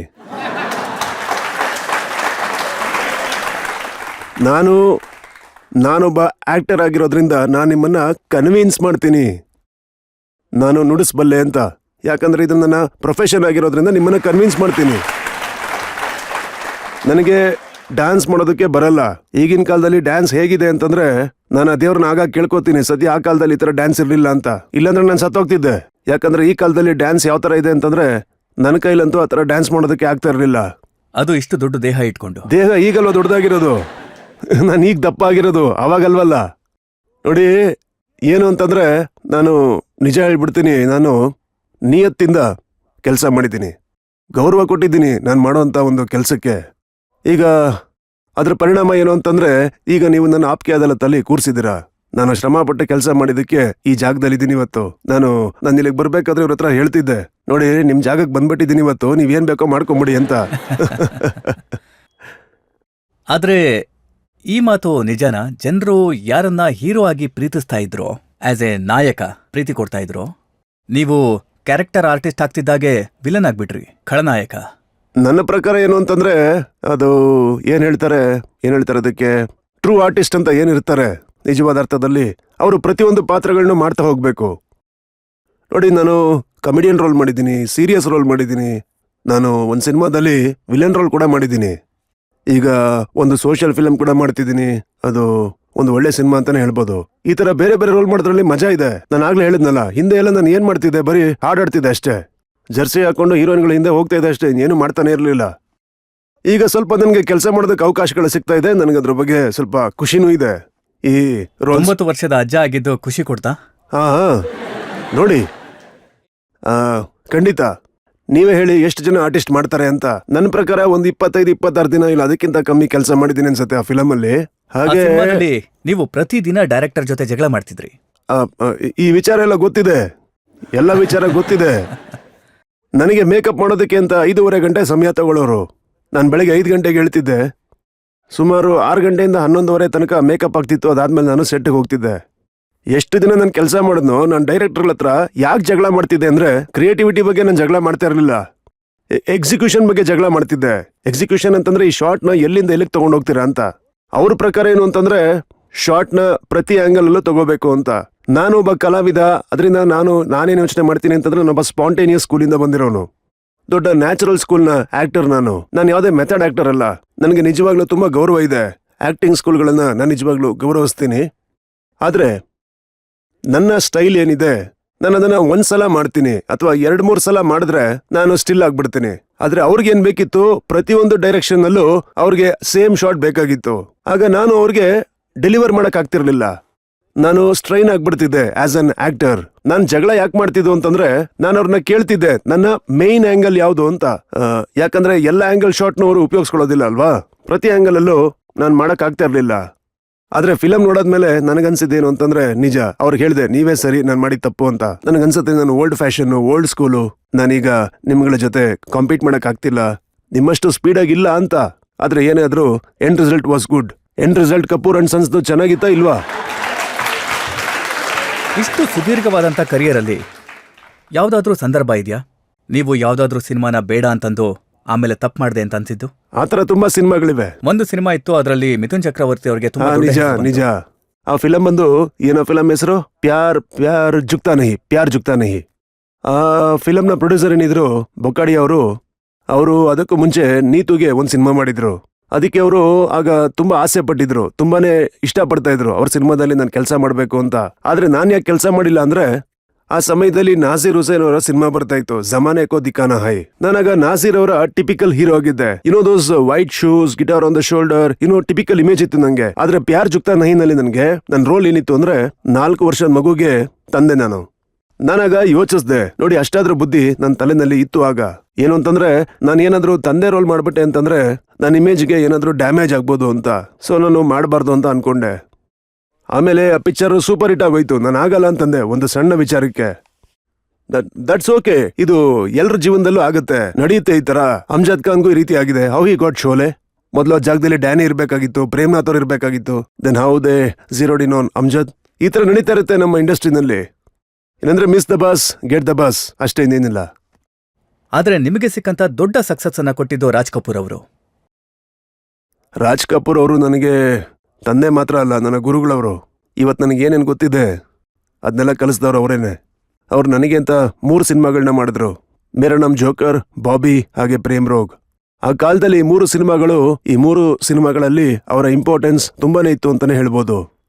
ನನಗೆ ತುಂಬಾ ಹೆಮ್ಮೆ ಆಗುತ್ತೆ ಅವ್ರ ಸಿನಿಮಾಗಳಲ್ಲಿ ನಾನು ಭಾಗಿಯಾಗಿದ್ದೆ ಅಂತ. ರಾಜ್ ಕಪೂರ್ ಅವ್ರ ಜೊತೆ ಕೆಲಸ ಮಾಡಿದ್ದಕ್ಕೂ ಮತ್ತೆ ಬೇರೆ ಡೈರೆಕ್ಟರ್ ಜೊತೆ ಕೆಲಸ ಮಾಡಿದ್ದಕ್ಕೂ ಏನು ವ್ಯತ್ಯಾಸ ಇತ್ತು? ರಾಜ್ ಕಪೂರ್ ಅವರು ಆಕ್ಟರ್ ಕೂಡ ಹೌದು. ಅವ್ರಿಗೆ ಚೆನ್ನಾಗಿ ಗೊತ್ತಿತ್ತು ಸೀನ್ ಏನು ಮತ್ತೆ ಆಕ್ಟರ್ ಏನು ಅಂತ. ಅವ್ರು ಹೇಗ್ ಪರ್ಫಾರ್ಮ್ ಮಾಡ್ಬೇಕು ಅಂತ ತೋರಿಸ್ತಾ ಇದ್ರು. ಆಗದು ಈಸಿ ಆಗ್ತಿತ್ತು ಒಬ್ಬ ಆಕ್ಟರ್ಗೆ, ಯಾಕೆಂದ್ರೆ ಅವರು ಇಮಿಟೇಟ್ ಮಾಡ್ತಿದ್ರು. ನನ್ನ ವಿಷಯದಲ್ಲಿ ಆ ಥರ ಯಾವತ್ತೂ ಆಗಿಲ್ಲ. ಅವರು ನನ್ನ ಪರ್ಫಾರ್ಮ್ ಮಾಡೋ ಅಂತ ಬಿಟ್ಬಿಡ್ತಿದ್ರು. ಹೇಗಂದ್ರೆ, ನಾನು ನಿಮಗೆ ಒಂದು ವಿಷಯ ಹೇಳ. ಬಾಬಿನಲ್ಲಿ ನನ್ನ ಜೀವನದಲ್ಲೇ ಮೊದಲನೇ ಹಾಡು ನಾನು ಹಾಡಬೇಕಾಗಿತ್ತು. ನಾನು ಸಿಂಗರ್ ಅಂತೂ ಅಲ್ಲ. ನಾನು ತುಂಬಾ ಎಕ್ಸೈಟ್ ಆಗಿದ್ದೆ. ಮೊದಲನೇ ಸಲ ನಾನು ಹೀರೋ ಆಗ್ತಾ ಇದ್ದೀನಿ, ಅದ್ರ ಜೊತೆಗೆ ಹಾಡಬೇಕು ಅಂತ. ಸೆಟ್ಗೆ ಹೋದಾಗ ಅಲ್ಲಿನ chief assistant, one of the assistant, ನನ್ನ ಚೈಲ್ಡ್ಹುಡ್ ಫ್ರೆಂಡ್ ರಾಹುಲ್ ರವೆಲ್, HL ರವೆಲ್ ಅವರ ಮಗ. ನಾನು ಅವನ ಕೇಳಿದೆ, ಇವತ್ತಿನ ಡ್ಯಾನ್ಸ್ ಅಲ್ಲಿ ಡ್ಯಾನ್ಸ್ ಮಾಸ್ಟರ್ ಯಾರು, ಕೊರಿಯೋಗ್ರಾಫರ್ ಯಾರು ಅಂತ. ಅವ್ನು ಹೇಳ್ದ, ಇಲ್ಲ ಯಾರು ಬಂದಿಲ್ಲ ಅಂತ. ಹೌದಾ, ಸರಿ ಸರ್ನ ಕೇಳು, ಏನ್ ಮಾಡೋದೀಗ? ಹಾಡ್ಬೇಕು ನಾನು, ಹೇಗಾಡ್ಲಿ ಎಂದೆ. ರಾಜ್ ಸರ್ ಬಂದ್ರು ಸೆಟ್ಗೆ, ಲೈಟಿಂಗ್ ಎಲ್ಲ ಮಾಡಿಸ್ಬಿಟ್ಟು ರೆಡಿ ಅಂದ್ರು. ನಾನಾಗ ನಮ್ಮ ತಂದೆಯವ್ರನ್ನ ಅಪ್ಪ, ಡ್ಯಾಡಿ ಆ ಥರ ಏನೂ ಕರೀತಾ ಇರಲಿಲ್ಲ, ಸಾರ್ ಅಂತ ಕರೀತಿದ್ದೆ ಕೆಲಸದಲ್ಲಿ. ಕೇಳಿದೆ, ಸರ್ ಯಾರು ಡ್ಯಾನ್ಸ್ ಡೈರೆಕ್ಟರ್ ಬರ್ತಿಲ್ವಾ ಅಂತ. ಅವ್ರು ಕೇಳಿದ್ರು ಅದ್ರ ಅವಶ್ಯಕತೆ ಏನಿದೆ ಅಂತ. ನೀನ್ ಹೋಗು ನಿಂತ್ಕೋಗಲ್ಲಿ ಹಾಡಾಡು ಅಂತಂದ್ರು. ನಾನು ಹೇಳಿದೆ ಬರಲ್ಲ ಅಂತ, ಎಲ್ಲ ಬರುತ್ತೆ ಹೋಗು ಅಂದ್ರು. ಹೋಗಿ ನಿಂತ್ಕೊ ಅಂದ್ರು. ಅವರು ನನಗಾಗ ಒಂದು ಮಾತು ಹೇಳಿದ್ರು, ಏನು ಅಂದ್ರೆ ನಾನು ಯಾರಾದ್ರೂ ಡ್ಯಾನ್ಸ್ ಮಾಸ್ಟರ್ನ ಕರ್ಸಿದ್ರೆ ನೀನ್ ಅವ್ರನ್ನ ಇಮಿಟೇಟ್ ಮಾಡ್ತೀಯಾ, ಅವ್ರು ತೋರ್ಸೋದನ್ನ, ಮತ್ ಅವರು ನಿನ್ನ ಸೀನಿಯರ್ ಆಕ್ಟರ್ಸ್ ಏನ್ ಮಾಡಿರ್ತಾರೋ ಅದನ್ನ ಇಮಿಟೇಟ್ ಮಾಡ್ತಾರೆ. ಆಗ ಜನ ಹೇಳ್ತಾರೆ, ನೋಡು ರಿಷಿ ಕಪೂರ್ ರಾಜೇಶ್ ಖನ್ನನ ಕಾಪಿ ಮಾಡ್ತಿದ್ದಾನೆ, ಧರ್ಮೇಂದ್ರನ ಕಾಪಿ ಮಾಡ್ತಿದ್ದಾನೆ, ಇಲ್ಲ ಶಶಿ ಕಪೂರ್ ಕಾಪಿ ಮಾಡ್ತಿದ್ದಾನೆ ಅಂತ. ಡ್ಯಾನ್ಸ್ ಮಾಸ್ಟರ್ಸ್ ಅಲ್ವಾ ಹೇಳ್ಕೊಡೋದು ಏನ್ ಮಾಡ್ಬೇಕು ಅಂತ. ಅವ್ರು ಹೇಳಿದ್ರು, ನಿನ್ ಸ್ವಂತ ಸ್ಟೈಲ್ ನಲ್ಲಿ ಮಾಡು ಅಂತ, ನಿನ್ನ ಐಡೆಂಟಿಟಿ ಕ್ರಿಯೇಟ್ ಮಾಡ್ಕೊ ಅಂದ್ರು. ಹಾಡು ಅಂದ್ರು. ನೀವು ನೋಡಿರ್ಬೋದು ಆ ಹಾಡನ್ನ. ಏನಂದ್ರೆ ನಾನೆಷ್ಟು ಆಕ್ವರ್ಡ್ ಆಗಿದ್ದೆ ಆ ಹಾಡಲ್ಲಿ. ಕೈನ ಹೀಗೆ ಎತ್ತಾ ಇದ್ದೆ, ಒಳ್ಳೆ ಟ್ರಾಫಿಕ್ ಪೊಲೀಸ್ ಇದ್ದಂಗೆ. ಇಲ್ಲ ಹಿಂಗ್ ಎತ್ತಾ ಇದ್ದೆ, ನನಗೇನು ಬರ್ತಾ ಇರ್ಲಿಲ್ಲ ನಿಜವಾಗ್ಲು. ಅಲ್ಲ ಈಗೆಲ್ಲ ಬರುತ್ತೆ ಅಂತಲ್ಲ, ನನಗೆ ಆಗ್ಲೂ ಏನು ಬರ್ತಿರ್ಲಿಲ್ಲ, ಈಗ್ಲೂ ಏನು ಬರ್ತಾ ಇಲ್ಲ. ಸೊ ನನಗನ್ಸಿದ್ದೇನು ಅಂದ್ರೆ this is a good educational moment for me. ನನ್ನ ಬಿಟ್ಬಿಟ್ರು, ನೀರಿಗೆ ತಳ್ಬಿಟ್ಟು ಈಜಾಡೋದನ್ನ ಕಲಿ ಅಂದ್ಬಿಟ್ರು. ನೋಡಿ, ಆಗ್ಲೇ ನಾನು ಕೈಕಾಲು ಒದರೋದನ್ನ ಕಲ್ತಿದ್ದು. ನನ್ನಲ್ಲಿ ಒಂದು ಆತ್ಮವಿಶ್ವಾಸ ಬಂತು, ನಾನು ಮಾಡಬಲ್ಲೆ ಅಂತ. ನನಗೆ ಇನ್ನೊಂದು ವಿಷಯ ಅವ್ರು ಹೇಳಿದ್ದೇನು ಅಂತಂದ್ರೆ, ನೀನ್ ಯಾವಾಗಾದ್ರೂ ಹಾಡಬೇಕು ಅಂತಂದ್ರೆ ಹಾಡೋಂಥ ವಾಯ್ಸ್ ಏನಿದೆ, ಪಿಚ್, ಅದನ್ನ ಮ್ಯಾಚ್ ಮಾಡೋ ಅಂದ್ರು. ನಮಗ್ ಗೊತ್ತಿರೋ ಹಾಗೇನೆ ಹಾಡೋಂಥ ಸಿಂಗರ್ಸ್ ಹೈ ಪಿಚ್ ಅಲ್ಲಿ ಹಾಡ್ತಾರೆ. ಆದ್ರೆ ಕೆಲವು ಸಲ ಏನಾಗುತ್ತೆ ಅಂತಂದ್ರೆ, ಕೆಲವು ಹೀರೋಗಳು ಇರ್ತಾರೆ, ಅವ್ರು ಹಾಡೋದು ಹೇಗೆ ಅಂತಂದ್ರೆ ಈ ತರ ಹಾಡ್ತಿರ್ತಾರೆ. ಅದನ್ನ ಮ್ಯಾಚ್ ಮಾಡುವಂತ ಹೇಳ್ತಿದ್ರು. ನಿನ್ನ ನರಗಳು ಕಾಣಬೇಕು ಹಾಡ್ತಿರ್ಬೇಕಾದ್ರೆ, ಆಡಿಯನ್ಸ್ಗೆ ಗೊತ್ತಾಗ್ಬೇಕು ಇವ್ ನಿಜವಾಗ್ಲೂ ಹಾಡ್ತಿದ್ದಾನೆ ಅಂತ. ಒಂದು ಸಲ ರಣಬೀರ್ ನನಗೆ ಫೋನ್ ಮಾಡಿದ್ದ ಈ ವಿಷಯವಾಗಿ. ನನ್ನ ಹತ್ರ ಅವನು ಅದೇ ಫಸ್ಟ್ ಮಾತಾಡಿದ್ದು. ಅವ್ನು ಕೇಳ್ದ, ನೀವು ನನಗೆ ಹಾಡೋದ್ರ ಬಗ್ಗೆ ಕೆಲವು ಟಿಪ್ಸ್ ನ ಕೊಡಿ ಅಂತ. ನಾನಾಗ ಅವ್ನಿಗೆ ಹೇಳ್ದೆ, ನೀನು ರಾಜ್ ಕಪೂರ್ ನಮ್ಮ ಮೊಮ್ಮಗ, ರಿಷಿ ಕಪೂರ್ ನಮ್ಮ ಮಗ, ನನ್ನ ಹತ್ರ ಕೇಳ್ತಿದ್ಯಲ್ಲ ಅಂತ. ಅವನು ಬರಲ್ಲ ಅಂತ ಹೇಳ್ದ. ನಾನಾಗ ಹೇಳ್ದೆ ಅವನಿಗೆ, ನೀನ್ ಹೇಗ್ ಆಡ್ಬೇಕು ಅಂದ್ರೆ ನಿನ್ನ ಹೀರೋಯಿನ್ ಏನಿರ್ತಾಳೆ ಅವಳಿಗೆ ಬೇಜಾರಾಗೋ ತರ ಡಬ್ಬಾ ತರ ದಯವಿಟ್ಟು ಹಾಡ್ಬೇಡಪ್ಪ ಅಂತಂದೆ. ನನ್ನ ವಿಷಯದಲ್ಲಿ ಯಾವಾಗ್ಲೂ ಹೀಗೆ ಆಗ್ತಿತ್ತು. ನಾನು ಕೆಲಸ ಮಾಡಿದ್ರಲ್ಲಿ ಎಷ್ಟೊಂದ್ ಜನ ಹೀರೋಯಿನ್ಗಳು ಈ ತರ ಬೇಜಾರಾಗೋ ತರ ಹಾಡ್ಬೇಡಿ ಅಂತಿದ್ರು. ಆದ್ರೆ ಆಡಿಯನ್ಸ್ಗೆ ಚೆನ್ನಾಗಿ ಗೊತ್ತಿತ್ತು ಇದನ್ನ ಹಾಡ್ತಿರೋದು ಕಿಶೋರ್ ಕುಮಾರ್ ಅವರು ಅಂತ, ಇಲ್ಲ ರಫಿ ಸಾರು ಅಂತ. ಸೊ ನಾನು ಏನೇ ಹಾಡಿದ್ರು ಕೂಡ, ನಾನು ಆಗ್ಲೇ ನಿಮ್ಗೆ ಹೇಳ್ದಾಗೆ ಗಿಟಾರ್ ಬಾರಿಸೋದಿರ್ಲಿ, ಕೊಳಲ್ ನುಡ್ಸೋದಿರ್ಲಿ, ನಾನು ಹೈ ಪಿಚ್ ಅಲ್ಲೇ ಹಾಡ್ಬೇಕು ಅಂತ ಅನ್ಕೊಂಡೆ. ಯಾಕಂದ್ರೆ ಜನರು ಗೊತ್ತಾಗ್ಬೇಕು ನಾನು ಹಾಡ್ತಾ ಇದ್ದೀನಿ ಅಂತ. ಕೆಲವು ಸಲ ನಾವು ಫಿಲಮ್ಗಳಲ್ಲಿ ನೋಡ್ತಾ ಇರ್ತೀವಿ, ಕೆಲವರು ಪಿಯಾನೋ ಮುಂದೆ ಕೂತಿರ್ತಾರೆ, ನಮಗ್ ಚೆನ್ನಾಗ್ ಗೊತ್ತು ಅವ್ನು ಪಿಯಾನೋ ನುಡಿಸ್ತಾ ಇಲ್ಲ ಅಂತ. ಏನು ಗೊತ್ತಿರಲ್ಲ, ಗಿಟಾರ್ನ ಸುಮ್ನೆ ಹಿಡ್ಕೊಂಡು ಕೂತಿರ್ತಾರೆ, ಅದನ್ನ ಬಾರಿಸ್ತಾನೂ ಇರಲ್ಲ, ಏನು ಗೊತ್ತಿರಲ್ಲ. ಸೊ ನನ್ನ ಮನ್ಸಲ್ಲಿ ಯಾವಾಗ್ಲೂ ಒಂಥರ when I was A kid ನಾನು ತುಂಬಾ ಯೋಚಿಸ್ತಾ ಇದ್ದೆ, ಅಲ್ಲ ಇವ್ರು ಗಿಟಾರ್ ಇಟ್ಕೊಂಡಿದ್ದಾರೆ ಯಾಕೆ ಬಾರಿಸ್ತಿಲ್ಲ ಅಂತ. ಸೊ ನಾನಾಗ ಅನ್ಕೊಂಡೆ, ನಾನು ಏನಾದ್ರು ಸಿನಿಮಾಗ್ ಹೋದೆ ಅಂತಂದ್ರೆ ನಾನು ಆಕ್ಟ್ ಮಾಡುವಾಗ ಜನರಿಗೆ ಅನಿಸ್ಬೇಕು ನಾನೇ ಗಿಟಾರ್ ಬಾರಿಸ್ತಿದ್ದೀನಿ ಅಂತ. ನಾನು ಎಷ್ಟೋ ಸಲ ಶೋಗಳಿಗೆ ಹೋದಾಗ ಜನರು ಗಿಟಾರ್ ಕೊಟ್ಬಿಟ್ಟು ಬಾರಿಸಿ ಅಂತ ಅನ್ಬಿಡ್ತಿದ್ರು. ನನಗ್ ಬರ್ತಾ ಇರ್ಲಿಲ್ಲ. ಅಯ್ಯೋ ಏನ್ ಮಾತಾಡ್ತೀರಾ, ಫಿಲಮ್ ಅಲ್ಲಿ ನೋಡಿದೀನಿ ಎಷ್ಟು ಚೆನ್ನಾಗಿ ಬಾರಿಸ್ತೀರಾ ಅಂತಿದ್ರು. ಅಯ್ಯೋ ನನಗ್ ಬರಲ್ಲ ಅಂತ ಹೇಳ್ತಿದ್ದೆ. ಸೊ ಈ ತರ ಚಿಕ್ಕ ಚಿಕ್ಕ ವಿಷಯಗಳನ್ನ ನೀವು ನನಗೆ ಹೇಳ್ಕೊಟ್ಟಿದ್ದೀರಾ, ನೀವು ಕೊಟ್ಟಿದ್ದೀರಾ, ನೀವೆಲ್ಲ ನನ್ನ ಒಪ್ಕೊಂಡಿದ್ದೀರಾ. Thank you sir, thank you. ಜನರು ಸಾಕಷ್ಟು ಪ್ರೀತಿನ ನಿಮಗೆ ಕೊಟ್ಟಿದ್ದಾರೆ, ನೀವು ಕೂಡ ಅದನ್ನ ರೆಸಿಪ್ರಿಕೇಟ್ ಮಾಡಿದ್ದೀರಾ, ರಾಜ್ ಸಾಹೇಬ್ರಿಂದ ಕಲ್ತಿದ್ದೀರಾ, ಮತ್ತೆ ಅದನ್ನ ಜೀವನದಲ್ಲಿ ಅಳವಡಿಸಿಕೊಂಡಿದ್ದೀರಾ. ನಾವೊಂದು ಬ್ರೇಕ್ ತಗೊಳ್ಳೋಣ. ಬ್ರೇಕ್ನ ನಂತರ ಆಪ್ಕೆ ಅದಾಲತ್ನಲ್ಲಿ ರಿಷಿ ಕಪೂರ್ ಅವರ ಮೇಲೆ ಜನತೆಯ ಆರೋಪದ ಮತ್ತೊಂದು ಸುತ್ತು. ಪೇಪರ್ನಲ್ಲಿ ಪ್ರಿಂಟ್ ಆಗಿತ್ತು, ಕಟ್ರೀನಾ ಅವ್ರ ಜೊತೆಗೆ ತುಂಬಾ ಒಳ್ಳೆ ಗೆಳೆತನ ಇತ್ತು, ಈಗ ಅದು ಮುರಿದೋಗಿದೆ ಅಂತ. ಹಾ, ಇದನ್ನ ನಾನು ಓದಿದ್ದೀನಿ.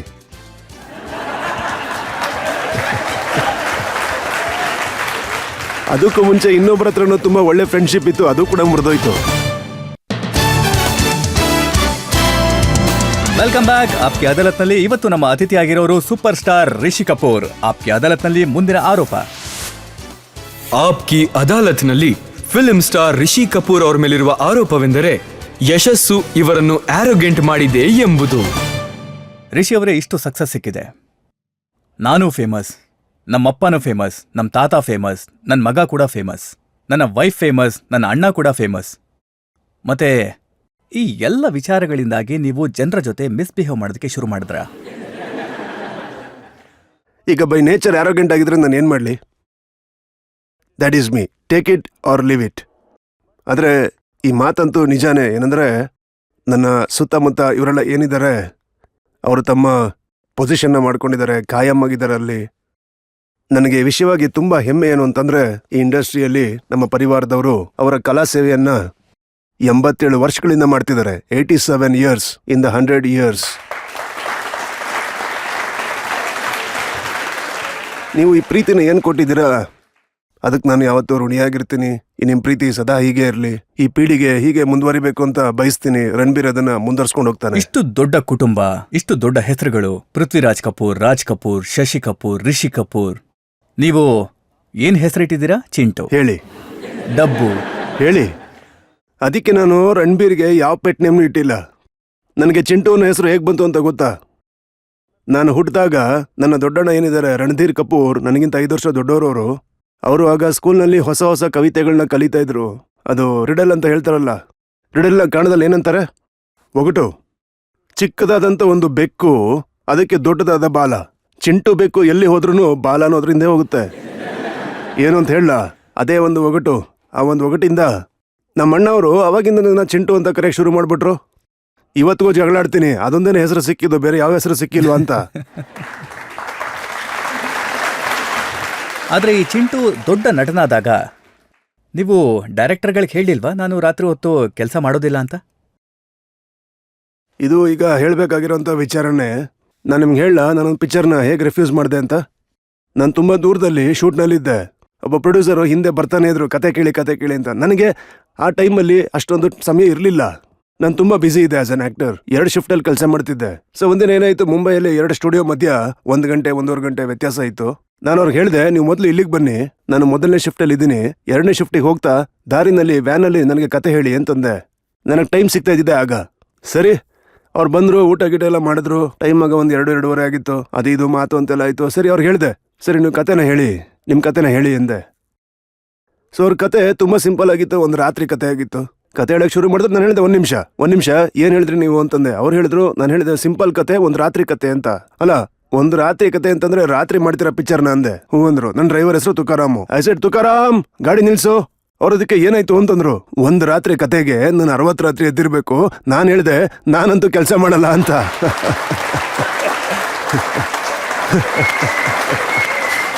ನಾನು ಆ ಸಿನಿಮಾನ ಬಿಟ್ಬಿಟ್ಟೆ. ಯಾಕಂದ್ರೆ ರಾತ್ರಿ ಪೂರ್ತಿ ಕೆಲಸ ಮಾಡ್ಬೇಕಾಗತ್ತೆ ಅಂತ ಸಿನಿಮಾನ ಬಿಟ್ಬಿಟ್ಟೆ. ನಾನೆಷ್ಟು ಡಿಸೋರಿಯೆಂಟೆಡ್ ಆಗಿದೆ ಅಂತಂದ್ರೆ, ರಾತ್ರಿ ಹೊತ್ತು ಕ್ಲೈಮ್ಯಾಕ್ಸ್ ಬಗ್ಗೆ ಯೋಚನೆ ಮಾಡ್ತಿದ್ದೆ, ಸಾಗರ್ ಫಿಲಮ್ದು. ಆಗ 40 ದಿನ ನಾನು ರಾತ್ರಿ ಹೊತ್ತು ಶೂಟಿಂಗ್ ಮುಗಿಸ್ಕೊಂಡು ಮನೆಗೆ ಬಂದ್ರೆ, ಮಕ್ಕಳು ಹೋಗಿನ್ನು ಚಿಕ್ಕವರು, ಅವ್ರು ಸ್ಕೂಲಿಗೆ ಹೋಗ್ತಿದ್ರು. ನಾನು ಮಲಗಿ ಎದ್ದಾಗ, ನಾನು ಆಗ ಮನೆಗೆ ಬಂದು ಎದ್ದಾಗ ಆಗ ಯಾರು ಇರ್ತಾನೆ ಇರಲಿಲ್ಲ. ನನ್ಗನ್ಸಿದ್ದೇನಂದ್ರೆ ಅಮೆರಿಕಲ್ಲಿದ್ದೀನಿ ಅಂತ. ನನ್ನ ಟೈಮ್ ಝೋನೇ ಚೇಂಜ್ ಆಗ್ಬಿಟ್ಟಿತ್ತು. ನಾನು ರಾತ್ರಿ ಪೂರ್ತಿ ಕೆಲಸ ಮಾಡ್ತಾ ಇದ್ದೀನಿ, ಹಗಲೆಲ್ಲ ಕೆಲಸ. ಒಬ್ರು ಡೈರೆಕ್ಟರ್ ಹೇಳ್ತಾರೆ, ವಿಸ್ಕಿ ಬಾಟಲ್ ಬೆಳಗಿನ ಜಾವ 6:00 ಓಪನ್ ಆಗುತ್ತೆ. ಹಾ ಹೌದು. ನನಗಂತೂ ಸುಸ್ತಾಗಿರುತ್ತಲ್ಲ. ನಾನು ಜವಾಬ್ದಾರಿಯಿಂದ ನನ್ನ ಕೆಲಸನ ಮಾಡಿ ಮುಗಿಸಿದ್ದೀನಿ. ಶೂಟು ಪ್ಯಾಕಪ್ ಆಗ್ತಿದ್ದ ಹಾಗೆ ಮೊದಲು ಸೂರ್ಯಂಗೆ ನಮಸ್ಕಾರ ಮಾಡಿ ಅವಾಗ ಫಸ್ಟ್ ಡ್ರಿಂಕ್ನ ತಗೋತಾ ಇದ್ದೆ. ನನಗೆ ಪ್ಯಾಕಪ್ ಆಗ್ತಾ ಇದ್ದಿದ್ದು ಬೆಳಿಗ್ಗೆ. ಏನೇಳಿ ಬೆಳಿಗ್ಗೆ ಡೈರೆಕ್ಟ್ರು ಮತ್ತೆ ನಾನು, ಆಗ ನನ್ನ ಜೊತೆ ಇನ್ನೊಬ್ರು ಕಲಾವಿದ ಅವರು, ನಾವೆಲ್ಲ ಸೇರಿ ಡ್ರಿಂಕ್ ತಗೋತಿದ್ವಿ. ಆಮೇಲೆ ಮನೆಗೆ ಹೋಗ್ಬಿಟ್ಟು ಚೆನ್ನಾಗಿ ನಿದ್ದೆ ಮಾಡ್ತಿದ್ವಿ ಅಷ್ಟೇ. ನೋಡಿ, ಡೈರೆಕ್ಟರ್ ಜೊತೆಗೆ ಪ್ರೊಡ್ಯೂಸರ್ ಜೊತೆಗೆ ನೀವು ಆರೋಗೆಂಟ್ ಆಗಿದ್ರಿ. ಆದ್ರೆ ಯಾವ ಜನರು ನಿಮ್ಗೆ ಸಕ್ಸಸ್ ಅನ್ನ ಕೊಟ್ರಲ್ಲ, ಅಂತವ್ರಿಗೂ ನೀವು ಆಟೋಗ್ರಾಫ್ ಕೊಡೋದಕ್ಕೆ ನಿಮ್ಗೆ ತೊಂದರೆ ಆಗ್ತಿತ್ತು, ಫೋಟೋ ತೆಗೆಸ್ಕೊಳ್ಳೋದಕ್ಕೆ ತೊಂದರೆ ಆಗ್ತಿತ್ತು, ಹ್ಯಾಂಡ್ ಚೆಕ್ ಮಾಡೋದಕ್ಕೆ ತೊಂದರೆ ಆಗ್ತಿತ್ತು. ನೋಡಿ, ಏನು ಅಂತಂದ್ರೆ ನಾವು ಮನುಷ್ಯರೇ. ಮೊದಲು ಒಂದು ಜಮಾನ ಇತ್ತು, ಎಲ್ಲರೂ ಆಟೋಗ್ರಾಫ್ನ ಕೇಳ್ತಾ ಇದ್ರು. ಏನೋ ಹೋಗ್ಲಿ ಅಂತ ಒಂದು ಕೊಡೋಣ ಅಂತ ಬಂದ್ರೆ 10 ಜನ ಹಾಗೆ ನಿಂತ್ಕೊಂಡ್ಬಿಡ್ತಿದ್ರು. ಈಗಂತೂ ಯಾರು ಆಟೋಗ್ರಾಫ್ನ ತಗೊಳ್ಳೋದೇ ಇಲ್ಲ. ಯಾಕೆ ಹೇಳಿ? ಎಲ್ಲರೂ ಫೋಟೋಗ್ರಾಫ್ ತಗೋತಾರೆ. ಎಲ್ಲರ ಹತ್ರ ಫೋನ್ ಇದೆ ಈಗ, ಮೊಬೈಲ್ ಫೋನ್. ನೀವೇನಾದ್ರೂ ಒಬ್ರು ಕೊಟ್ರೆ ಸೊ ಜನ ಜಾಸ್ತಿ ಆಗ್ಬಿಡ್ತಿದ್ರು, ನನ್ಗೊಂದು ಅಂತ. ಅವರು ನಮ್ಮ ಸಿಚುವೇಶನ್ ಅರ್ಥ ಮಾಡ್ಕೊಳ್ಳೋದಿಲ್ಲ. ನಮ್ಮ ಪರಿಸ್ಥಿತಿ ಹೇಗಿರುತ್ತೆ ಅಂದ್ರೆ, ಲೇಟ್ ಆಗ್ತಿರುತ್ತೆ, ನಾ ಇನ್ನೊಂದ್ ಕಡೆ ಹೋಗ್ಬೇಕು, ಎಲ್ಲಿವರೆಗೂ ನನ್ನ ಮುಖನ ಸ್ಮೈಲಲ್ಲಿ ಹೀಗೆ ಇಟ್ಕೊಂಡಿರೋದು. ನನಗೂ ಅದಾಗ್ತಿರ್ಲಿಲ್ಲ, ಎಲ್ಲಿವರೆಗೂ ಈ ತರ ಇರೋದು ಅಂತ. ನಾನೊಬ್ಬ ಮನುಷ್ಯನೇ ಅಲ್ವಾ? ಮತ್ತೆ ನಾನ್ ಕೇಳ್ಪಟ್ಟೆ, ಇತ್ತೀಚೆಗೆ ನಿಮ್ಗೆ ತುಂಬಾನೇ ಕೋಪ ಬರೋದು ಯಾವ ವಿಚಾರಕ್ಕೆ ಅಂದ್ರೆ, ರಣಬೀರ್ ಬಗ್ಗೆ ಪ್ರಶ್ನೆ ಕೇಳಿದಾಗ ಜನರು. ಇಲ್ಲ, ಇದಂತೂ ಒಂದು ಹೆಮ್ಮೆ ಪಡೋ ವಿಚಾರ. ರಣಬೀರ್ ಅಂದ್ರೆ ಯಾರು? ನನ್ನ ಮಗನ ಬಗ್ಗೆ ಮಾತಾಡಿದ್ರೆ ಏನ್ ಬೇಜಾರು? ಈ ಒಂದು ವಿಷಯದ ಬಗ್ಗೆ ನನಗೆ ಸ್ವಲ್ಪ ಬೇಜಾರಾಗುತ್ತೆ. ಕೆಲವು ಪ್ರೊಡ್ಯೂಸರ್ಸು ನನಗೆ ಫೋನ್ ಮಾಡ್ತಾರೆ, ಡೈರೆಕ್ಟರ್ ಫೋನ್ ಮಾಡ್ತಾರೆ, ನಮ್ಮನ್ನ ಇಂಟ್ರೊಡಕ್ಷನ್ ಮಾಡಿ ಅಂತ. ನಾನಾಗ ಅವ್ರ ಹತ್ರ ಹೇಳೋದೇನು ಅಂತಂದ್ರೆ, ನಾನು ರಣಬೀರ್ಗೆ ಅಪ್ಪ, ಆದ್ರೆ ಅವ್ನ ಸೆಕ್ರೆಟರಿ ಅಲ್ಲ ಅಂತ. ಅವನಿಗೆ ಸಿನಿಮಾ ಮಾಡ್ತಿದ್ರೆ ಅವನಿಗೆ ಕತೆ ಹೇಳಿ, ನೀವು ನನಗೆ ಕತೆ ಹೇಳಿ ಏನು ಪ್ರಯೋಜನ? ಏನಾಗುತ್ತೆ ಅದರಿಂದ?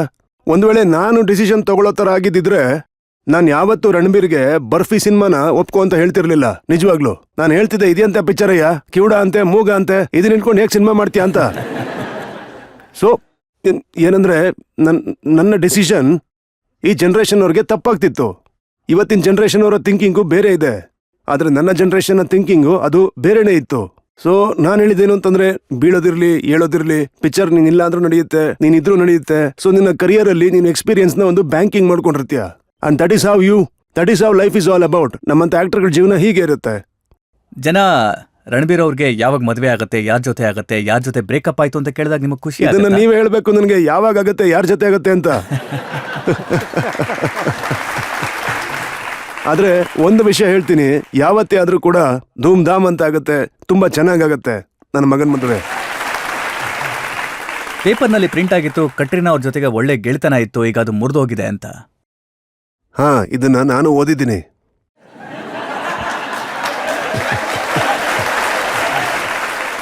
ಅದಕ್ಕೂ ಮುಂಚೆ ಇನ್ನೊಬ್ಬರ ಹತ್ರನೂ ತುಂಬಾ ಒಳ್ಳೆ ಫ್ರೆಂಡ್ಶಿಪ್ ಇತ್ತು, ಅದು ಕೂಡ ಮುರಿದೋಯ್ತು. ನೋಡಿ, ಏನು ಅಂದ್ರೆ ಹೃದಯ ಒಂದು ಮಗು ಹಾಗೆ.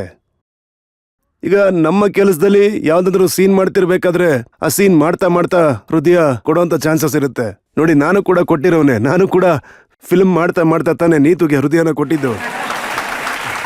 ಆದ್ರೆ ನೀವು 5 ವರ್ಷಗಳ ಕಾಲ ನೀತು ಅವ್ರನ್ನ ಕಾಯಿಸಿದ್ರಿ. ಇಲ್ಲ, ಆ ಥರ ಏನೂ ಇಲ್ಲ. ನಾವು 73ಇಂದ ನನ್ನ ಮದುವೆ ಆಗಿದ್ದು 80ಯಲ್ಲಿ, 79 ಅನ್ಕೊಳ್ಳಿ, 80 ಜನವರಿಲಿ ಮದುವೆ ಆಗಿದ್ದು. ಆಗ ನಮಗೆ ಚೆನ್ನಾಗಿ ಗೊತ್ತಿತ್ತು, but we got serious holy year or ಅದಕ್ಕೂ ಬಿಫೋರ್. ಮತ್ತೆ ಇಲ್ಲಿ ಡೆಲ್ಲಿಲಿ ನನ್ನ ನಿಶ್ಚಿತಾರ್ಥ ಆಯ್ತು. ನಾನು ಡೆಲ್ಲಿಗೆ ಬಂದಿದ್ದು ಬೇರೆ ಯಾರೋ ಇನ್ನೊಬ್ರು ನಿಶ್ಚಿತಾರ್ಥಕ್ಕೋಸ್ಕರ, ಆದ್ರೆ ಗೊತ್ತಿಲ್ದಂಗೆ ನನ್ನ ನಿಶ್ಚಿತಾರ್ಥನ ಮಾಡಿ ಮುಗಿಸ್ಬಿಟ್ರು. ನೋಡಿ, ಇದನ್ನ ಹೇಳೋದು ಡೆಸ್ಟಿನಿ. ಇದೇ ಡೆಸ್ಟಿನಿ ಅಂದ್ರೆ. ಕಪೂರ್ ಕುಟುಂಬದವರ ಬಗೆಗಿನ ಪ್ರೀತಿ ಮತ್ತೆ ವಾತ್ಸಲ್ಯದ ಕಥೆಗಳನ್ನ ನಾವು ತುಂಬಾನೇ ಕೇಳಿದ್ದೀವಿ. ಆದ್ರೆ ಹೆಚ್ಚು ಮಾತುಕತೆ ಆಗುವಂತದ್ದು ನರ್ಗೀಸ್ ಮತ್ತೆ ರಾಜ್ ಕಪೂರ್ ಅವ್ರ ಬಗ್ಗೆ. ಏನಾಯ್ತು? ನೋಡಿ, ಈ ವಿಚಾರವಾಗಿ ನಾನು ಗೌರವಿಸ್ತೀನಿ. ಕೆಲವು ಸಲ ಕಲಾವಿದರಾಗಿರ್ಬೋದು ಅಥವಾ ನಿರ್ದೇಶಕರಾಗಿರ್ಬೋದು, ಕೆಲಸ ಮಾಡ್ತಾ ಮಾಡ್ತಾ ಒಂದು ಫ್ರೆಂಡ್ಶಿಪ್ ಬೆಳೆಯುತ್ತೆ, ಫ್ರೆಂಡ್ಶಿಪ್ ಇನ್ನು ಮುಂದಕ್ಕೆ ಹೋಗುತ್ತೆ. ಬಿಕಾಸ್ ನಮ್ಮ ಕೆಲಸ ಏನಿದೆ, it is A creative work, inspiring work. ನೀವು ಪ್ರೇರಣೆನ ತಗೋತೀರಾ, ಇನ್ಸ್ಪೈರ್ ಆಗ್ತೀರಾ ಒಬ್ಬರಿಂದ. ನಾವು ವಿ ಆರ್ ಹ್ಯೂಮನ್ ಬೀಯಿಂಗ್ಸ್. ಮನುಷ್ಯನ ಪ್ರೀತಿ ಮಾಡ್ತಾನೆ, ಯಾವ್ದೋ ಪ್ರಾಣಿ ಅಥವಾ ಗಿಡ ಮರನ ಪ್ರೀತಿ ಮಾಡಲ್ಲ. So we are part of that. It happens with everybody. So ಇದೇನಂದ್ರೆ, ಮದುವೆ ಆಗಿರೋರ್ಗೂ ಕೂಡ ಕೆಲವು ಸಲ ಹೀಗಾಗುತ್ತೆ, ಒಂದು ಸಂಬಂಧ ಬೆಳೆಯುತ್ತೆ. ಆ ಸಮಯದಲ್ಲಿ it is A part of life, I guess. ಆದ್ರೆ ಬಹುಶಃ ಚಿತ್ರರಂಗದಲ್ಲಿ ಇಷ್ಟು ದೊಡ್ಡ ರೊಮ್ಯಾಂಟಿಕತೆ ಯಾರದ್ದೂ ಇರ್ಲಿಕ್ಕಿಲ್ಲ, ರಾಜ್ ಕಪೂರ್ ಮತ್ತೆ ನರ್ಗಿಸ್ ಅವರನ್ನ ಬಿಟ್ಟು. ಹಾ, ಈ ಕಥೆನೂ ಕೇಳಿದ್ದೀನಿ. ನಮಗೆ ಇದ್ರ ಬಗ್ಗೆ ಯಾವುದೇ ಸಂಕೋಚ ಅನ್ನೋದಿಲ್ಲ. ನಾವು ಎರಡು ಪರಿವಾರದವರು ಆಗಾಗ ಒಟ್ಟಾಗಿ ಸೇರ್ತೀವಿ. But it happens, it's history and we respect that. It's part of history and we respect that. ಬನ್ನಿ, ಜನತೆಯಿಂದ ಒಂದೆರಡು ಪ್ರಶ್ನೆಗಳನ್ನ ತಗೊಳ್ಳೋಣ. ಸರ್, ಏನು ಅಂತಂದ್ರೆ ಈಗಿನ ಸಿನಿಮಾಗಳೇನ್ ಬರ್ತಾ ಇದೆ ಅದ್ ನಿಮಗೂ ಕೂಡ ಗೊತ್ತಿದೆ, ಫ್ಯಾಮಿಲಿ ಜೊತೆ ನೋಡಕ್ಕಾಗಲ್ಲ ಅಂತ. ಈ ಆರೋಪನ ನನ್ನ ಮೇಲೆ ನನ್ನ ಮೊದಲನೇ ಸಿನಿಮಾಯಿಂದನೂ ಮಾಡ್ತಿದ್ದಾರೆ. ಅಪ್ಪ ಅಮ್ಮ ತಮ್ಮ ಮಕ್ಕಳು ಯಾವತ್ತು ಬಾಬಿ ಸಿನಿಮಾ ನೋಡಬಾರ್ದು ಅಂತಿದ್ರು. ಯಾಕಂದ್ರೆ ಬಾಬಿ ಫಿಲಮಲ್ಲಿ 20 ವರ್ಷದ ಹುಡುಗ 16 ವರ್ಷದ ಹುಡುಗಿನ ಪ್ರೀತಿ ಮಾಡಿ ಅವಳನ್ನ ಮನೆಯಿಂದ ಓಡಿಸ್ಕೊಂಡೋಗಿದ್ದ. ಆಗಿನ ಜನ ಈ ಫಿಲಂ ಬಗ್ಗೆ ತುಂಬಾನೇ ತಲೆ ಕೆಡಿಸ್ಕೊಂಡಿದ್ರು, ಇದು ನೋಡಿ ಯಾರು ಹಾಳಾಗದೇ ಇರಲಿ ಅಂತ. ಅಲ್ಲ, ಟೀನೇಜರ್ಸ್ನ ಹೇಗ್ ತಡೆಯಕ್ಕಾಗತ್ತೆ ಹೇಳಿ? ಅಲ್ಲ, ಪ್ರೀತಿ ಅನ್ನೋದು ಹಾಗೆ ಆಗುತ್ತೆ. ಪ್ರೀತಿನ ಹೇಗ್ ತಡೀತೀರಾ ಹೇಳಿ ನೀವು? I advocate this. ಈ ತರ ಆಗ್ಬೇಕು. ಸರ್, ನಾನ್ ನಿಮ್ಮನ್ನ ಕೇಳೋ ಪ್ರಶ್ನೆ ಏನಂದ್ರೆ, ನೀವು ರಣವೀರ್ ಕಪೂರ್ ಅವರ ಆಕ್ಟಿಂಗ್ಗೆ ಸಂತೃಪ್ತರಾಗಿದ್ದೀರಾ ಅಥವಾ ಇಲ್ವಾ? ಸಂತೃಪ್ತಿಗೊಳ್ಳೋದಕ್ಕೆ ನಾನ್ ಯಾರು ಅಂತ ಪ್ರತಿ ತಂದೆಗೂ ತನ್ನ ಮಗನ ಬಗ್ಗೆ ಯೋಚನೆ ಇರುತ್ತೆ, ಒಂದು ಗರ್ವ ಇರುತ್ತೆ. ಈಗ ನೋಡಿ, ನೀವೆಲ್ಲ ಜನರು ಒಂದು ಜಡ್ಜ್ಮೆಂಟ್ ಕೊಟ್ಟಿದ್ದೀರಾ, ಅವನ್ನ ಇಷ್ಟಪಡ್ತೀರಾ ಆಸ್ ಅನ್ ಆಕ್ಟರ್. ಸೊ ಆ ಜನರ ಜೊತೆನೆ ನಾನು ಹೋಗ್ಬಿಡ್ತೀನಿ, ಅವನು ಒಳ್ಳೆ ಕೆಲಸನೇ ಮಾಡ್ತಿದ್ದಾನೆ ಅಂತ. ಸರ್, ನಿಮ್ ಕುಟುಂಬದ್ದು ಮತ್ತೆ ಫಿಲಂ ಇಂಡಸ್ಟ್ರಿಗೆ ತುಂಬಾ ದೊಡ್ಡ ಯೋಗದಾನ ಇದೆ, ಅದಂತೂ ಗೊತ್ತಿದೆ ಎಲ್ಲರಿಗೂ. No doubt. Being a Punjabi ಸಿನಿಮಾಗಳ ಬಗ್ಗೆ ನಿಮ್ಮ ಕಾಂಟ್ರಿಬ್ಯೂಷನ್ ತುಂಬಾ ಝೀರೋ ತರ ಕಾಣತ್ತೆ.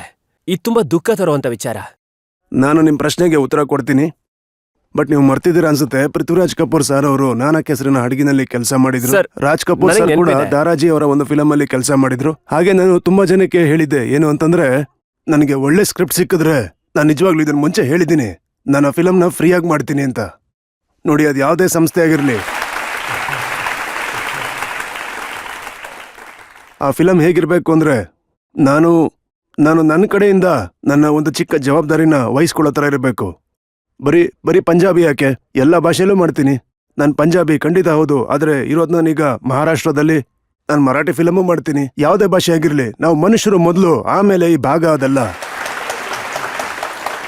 ಈ ವಿಷಯನ ಕೇಳಿ ತುಂಬಾನೇ ಖುಷಿ ಆಯ್ತು. ಕನಿಷ್ಠ ಪಕ್ಷ ಪಂಜಾಬ್ ಮತ್ತೆ ಮಹಾರಾಷ್ಟ್ರ ಜನರು ಈ ಸುದ್ದಿನ ಕೇಳಿ ತುಂಬಾನೇ ಸಂತೋಷ ಪಡ್ತಾರೆ. ನಾವೀಗ ಒಂದು ಬ್ರೇಕ್ ತಗೊಳ್ಳೋಣ. ಬ್ರೇಕ್ ನಂತರ ಆಪ್ಕೆ ಅದಾಲತ್ನಲ್ಲಿ ರಿಷಿ ಕಪೂರ್ ಅವರ ಮೇಲೆ ಮತ್ತೊಂದು ಸುತ್ತಿನ ಆರೋಪ ಮತ್ತೆ ಪ್ರಶ್ನೆ. ನಮ್ಮಲ್ಲಿ ಹೇಗೆ ಅಂದ್ರೆ, ತೋರಿಕೆ ಜಾಸ್ತಿ.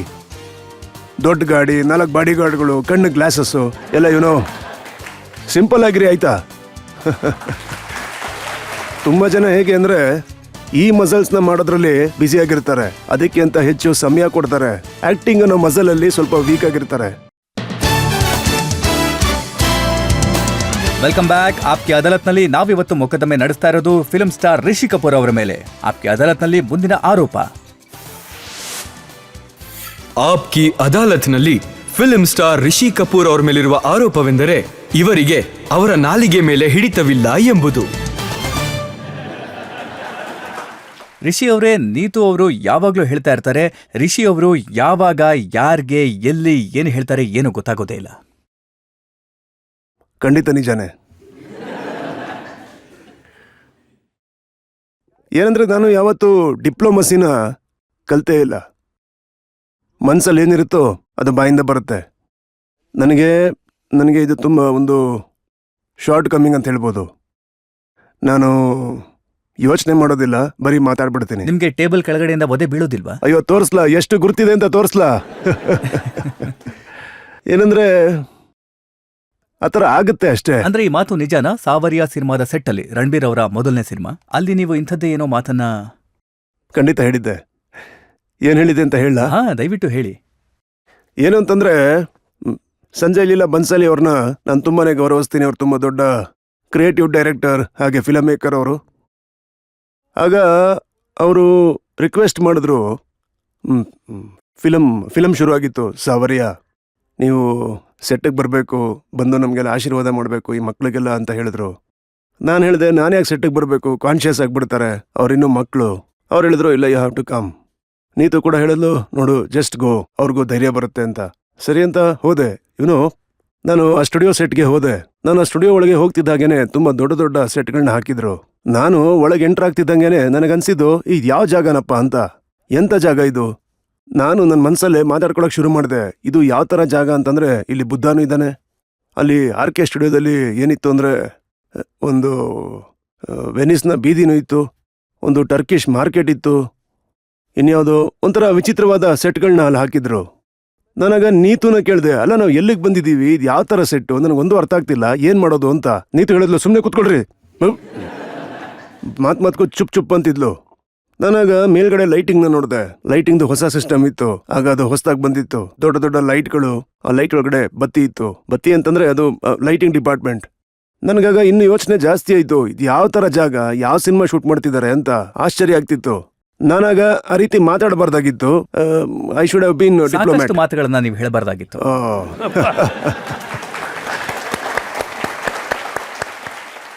ಈಗ ನಮ್ಮ ಫಿಲ್ಮ್ ಸ್ಟಾರ್ ರಾತ್ರಿ ಹೊತ್ತಲ್ಲಿ ಕಪ್ಪು ಕನ್ನಡಕ ಹಾಕೊಂಡ್ರೆ ನಿಮಗೇನ್ ಸಮಸ್ಯೆ? ಪ್ರಾಬ್ಲಮ್ ಅಂತೂ ಇದ್ದೇ ಇರುತ್ತೆ, ಎಲ್ರಿಗೂ ಅವ್ರವ್ರ ಪ್ರಾಬ್ಲಮ್ ಇರುತ್ತೆ. ಅಲ್ಲ, ಕಪ್ಪು ಗ್ಲಾಸಸ್ನ ಹಾಕೊಂಡ್ರೆ ಅದ್ರ ಜೊತೆ ಒಂದು ಟಾರ್ಚ್ನ ಹಿಡ್ಕೊಂಡು ಹೋಗಿ, ಯಾಕಂದ್ರೆ ಕಾಣಿಸ್ಬೇಕಲ್ಲ ನಿಮ್ಗೆ.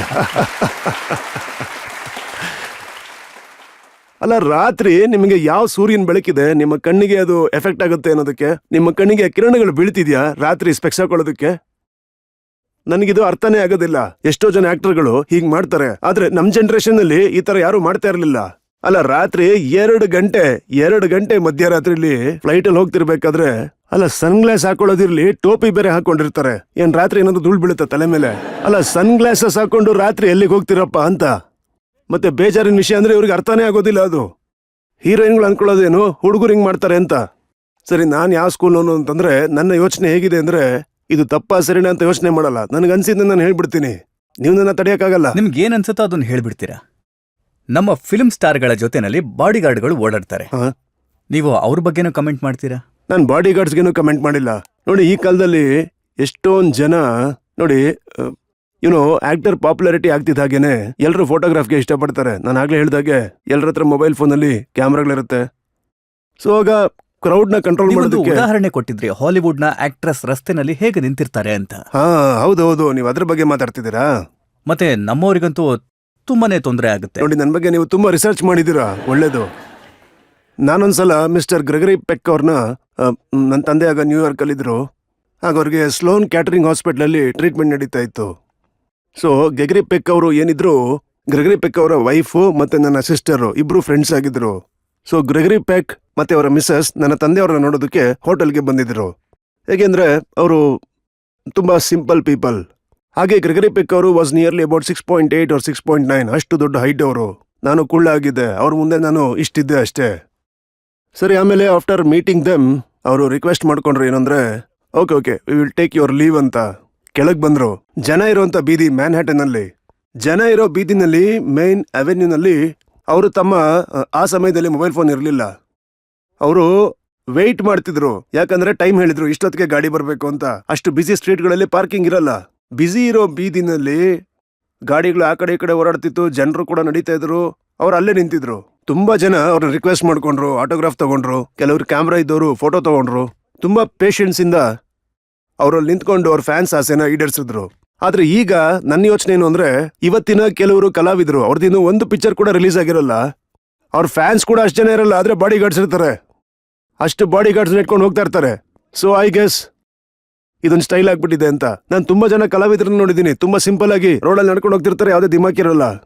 ಇದೇ ತರ ಒಂದ್ಸಲ ನಾನು ಡೆಮಿ ಮೋರ್ ಅವ್ರನ್ನ ನೋಡಿದ್ದೆ ನಡ್ಕೊಂಡು ಹೋಗ್ತಿರುವಾಗ. ಡಸ್ಟನ್ ಹಾಫ್ಮನ್ ಅವರ ಪ್ಲೇ ನೋಡಿದ್ದೆ ನಾನು. ಅವ್ರನ್ನ ನಾನು ಭೇಟಿ ಆಗೋದಕ್ಕೆ ಹೋಗಿದ್ದಾಗ ಇದು ಒಳ್ಳೆ ವಿಷಯ, ಇದನ್ನ ಹೇಳ. ಒಂದ್ಸಲ ನಾನು ಅವ್ರ ಪ್ಲೇ ನೋಡಕ್ ಹೋಗಿದ್ದೆ, ಮರ್ಚೆಂಟ್ ಆಫ್ ವೆನಿಸ್, ಲಂಡನ್ ನಲ್ಲಿ. ಸ್ಪೆಷಲ್ ಆಗಿ ಹೋಗಿದ್ದೆ ಲಂಡನ್ಗೆ ಪ್ಲೇ ನೋಡೋದಕ್ಕೆ. ಸರಿ, ಅಲ್ಲಿ ನಮ್ಮ ದೇಶದವ್ರು ಎಷ್ಟು ಜನ ಇರ್ತಾರೆ, ಇಂಡಿಯನ್ ಸೆಟಲ್ಡ್. ಅವರು ಆಕ್ಟರ್ಗಳನ್ನ ಇಂಪ್ರೆಸ್ ಮಾಡಬೇಕು ಅಂತ ನೋಡ್ತಾರೆ. ಆಗ ನನ್ನ ರೋಲ್ಸ್ ರಾಯ್ಸ್ ನಲ್ಲಿ ಅವರು ಕರ್ಕೊಂಡೋದ್ರು ಆ ಹಾಲ್ಗೆ. ಅಲ್ಲೇ ಬ್ರಾಡ್ವೆಲ್ ನಡೀತಾ ಇತ್ತು ಅವರ ಒಂದು ಪ್ಲೇ. ನನಗ ರೋಲ್ಸ್ ರಾಯ್ಸಲ್ಲಿ ಹೋಗಿದ್ದೆ. ನನಗೇನಾದ್ರೂ ಗೊತ್ತಿತ್ತಾ ನಾನು ಆ ಗಾಡಿಲೇ ಹೋಗ್ತೀನಿ ಅಂತ? ನನ್ನ ಪಿಕಪ್ ಮಾಡಕ್ ಬಂದಿತ್ತಲ್ಲ ಆ ಗಾಡಿ. ನಾನು ಡಸ್ಟನ್ ಹಾಫ್ಮನ್ ಅವರು ಪ್ಲೇ ಮಾಡೋದನ್ನ ನೋಡಿದೆ. ಅವರು ರೋಲ್ ಮಾಡಿದ್ದು ಯಾವುದು ಅಂದರೆ ಶೆಲಾಗ್ತು. ತುಂಬ ಚೆನ್ನಾಗಿ ಮಾಡ್ತಿದ್ರು. ಅಲ್ಲಿ ಹೇಗೆ ವ್ಯವಸ್ಥೆ ಆಗಿತ್ತು ಅಂತಂದ್ರೆ, ಆ ಪ್ಲೇ ಮುಗಿತಿದ್ದಾಗೇನೆ ನಾನು ಅವ್ರ ಹತ್ರ ಹೋಗ್ಬೇಕಿತ್ತು. ಸರಿ, ನಾನು ಬ್ಯಾಕ್ ಸ್ಟೇಜ್ಗೆ ಹೋದೆ. ನಾನು ಅವ್ರನ್ನ ಅಲ್ಲಿ ಭೇಟಿಯಾದೆ. ಅವರು ತುಂಬ ರೆಸ್ಪೆಕ್ಟ್ ಕೊಟ್ಟರು. ಅವರಂತೂ ತುಂಬಾನೇ, ನಿಜ ಹೇಳ್ತೀನಿ ನೋಡಿ, ಅನ್ಲೈಕ್ ಮೀ, ಎಲ್ರಿಗೂ ಆಟೋಗ್ರಾಫ್ ಕೊಡ್ತಾ ಇದ್ರು. ಕೆಲವರು ಹೂ ಕೊಟ್ಟರು, ಈಸ್ಕೊಂಡ್ರು.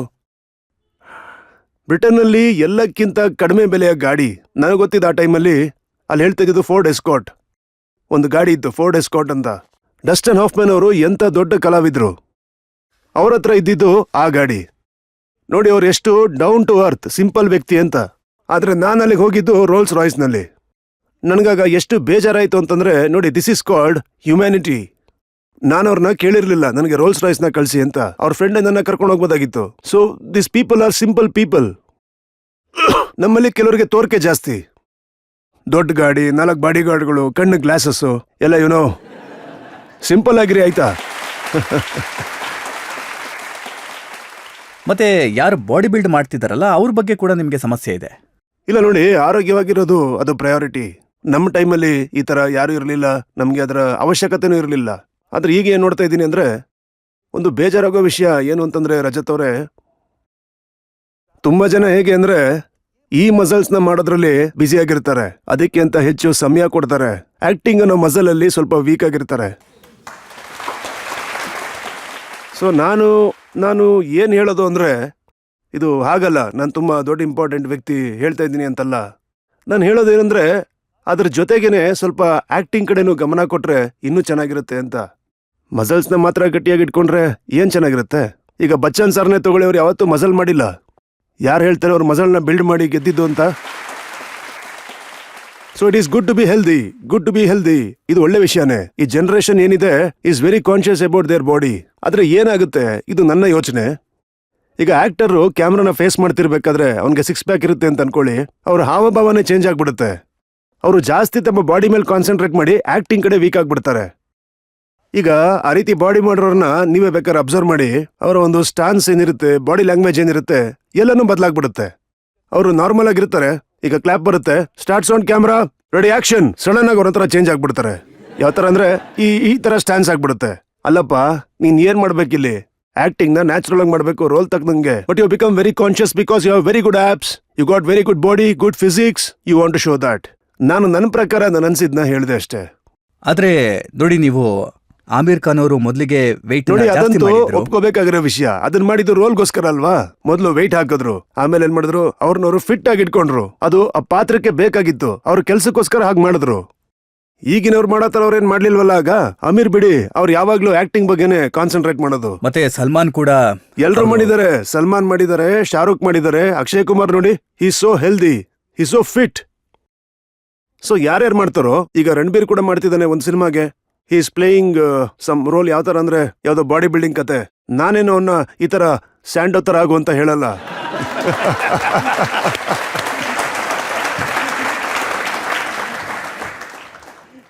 ರಿಷಿ ಅವರೇ, ನೀವು ಸಾಕಷ್ಟು ವಿಚಾರಗಳ ಬಗ್ಗೆ ಈ ರೀತಿ ಕಾಂಟ್ರವರ್ಸಿನ ಮೈ ಮೇಲೆ ಎಳ್ಕೊಂಡಿದ್ದೀರಾ. ಅದ್ರ ಬಗ್ಗೆ ನನ್ನ ಹತ್ರ ಆರೋಪ ಇದೆ. ನಾವೀಗ ಒಂದು ಬ್ರೇಕ್ ತಗೊಳ್ಳೋಣ. ಬ್ರೇಕ್ ನಂತರ ಆಪ್ಕೆ ಅದಾಲತ್ನಲ್ಲಿ ರಿಷಿ ಅವರ ಮೇಲೆ ಆರೋಪ ಮತ್ತು ಪ್ರಶ್ನೆಗಳ ಮತ್ತೊಂದು ಸುತ್ತು. ನಾನು ಸಿನಿಮಾ ನಾಯಕ, ರಾಜಕೀಯ ನಾಯಕ ಅಲ್ಲ, ಈಗ್ಲೂ ನಾಯಕನೇ, ಕಲಾವಿದ ನಾನು. ನೋಡಿ, ನಿಮ್ಗೆ ನಾಯಕ ಆಗೋದಿಕ್ಕೆ ಇಷ್ಟ ಇಲ್ಲ ಅಂತಂದ್ರೆ ಮೋದಿ ಅವರು ಲಂಡನ್ ನಲ್ಲಿ ಭಾಷಣ ಮಾಡ್ಬೇಕಾದ್ರೆ ಅದನ್ನ ನೀವು ಹೊಗಳ್ತೀರಾ. ನನ್ನ ಪ್ರಕಾರ ಮೋದಿ ಅವ್ರು ಏನ್ ಹೇಳ್ತಾರೆ ಅದೆಲ್ಲ ನಿಜನೇ ಆಗಿರುತ್ತೆ. ನೋಡಿ, ನೀವು ಮೋದಿ ಅವರನ್ನ ಹೊಗಳ್ತೀರಾ ಮತ್ತೆ ಸ್ಮೃತಿ ಅವರನ್ನ ಹೊಗಳ್ತೀರಾ, ಆದ್ರೆ ಯಾವತ್ತೂ ನೀವು ರಾಹುಲ್ ಗಾಂಧಿ ಅವ್ರನ್ನ ಹೊಗಳಿದ್ದೇ ಇಲ್ಲ. ಅವರು ಚೆನ್ನಾಗಿ ಸದ್ಯ ನೀವು ಅವ್ರಿಗೆ ಟ್ವೀಟ್ ಮಾಡಿ ಹೇಳಿ ಅಂತ ನನಗೆ ಹೇಳಿಲ್ವಲ್ಲ.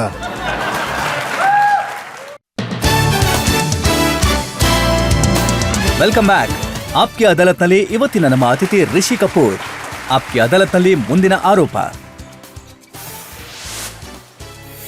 ಆಪ್ಕಿ ಅದಾಲತ್ನಲ್ಲಿ ಫಿಲ್ಮ್ ಸ್ಟಾರ್ ರಿಷಿ ಕಪೂರ್ ಅವರ ಮೇಲಿರುವ ಆರೋಪವೆಂದರೆ ಇವರು ಪ್ರತಿಯೊಂದರ ಬಗ್ಗೆನೂ ಕಮೆಂಟ್ ಮಾಡುತ್ತಾರೆ ಎಂಬುದು.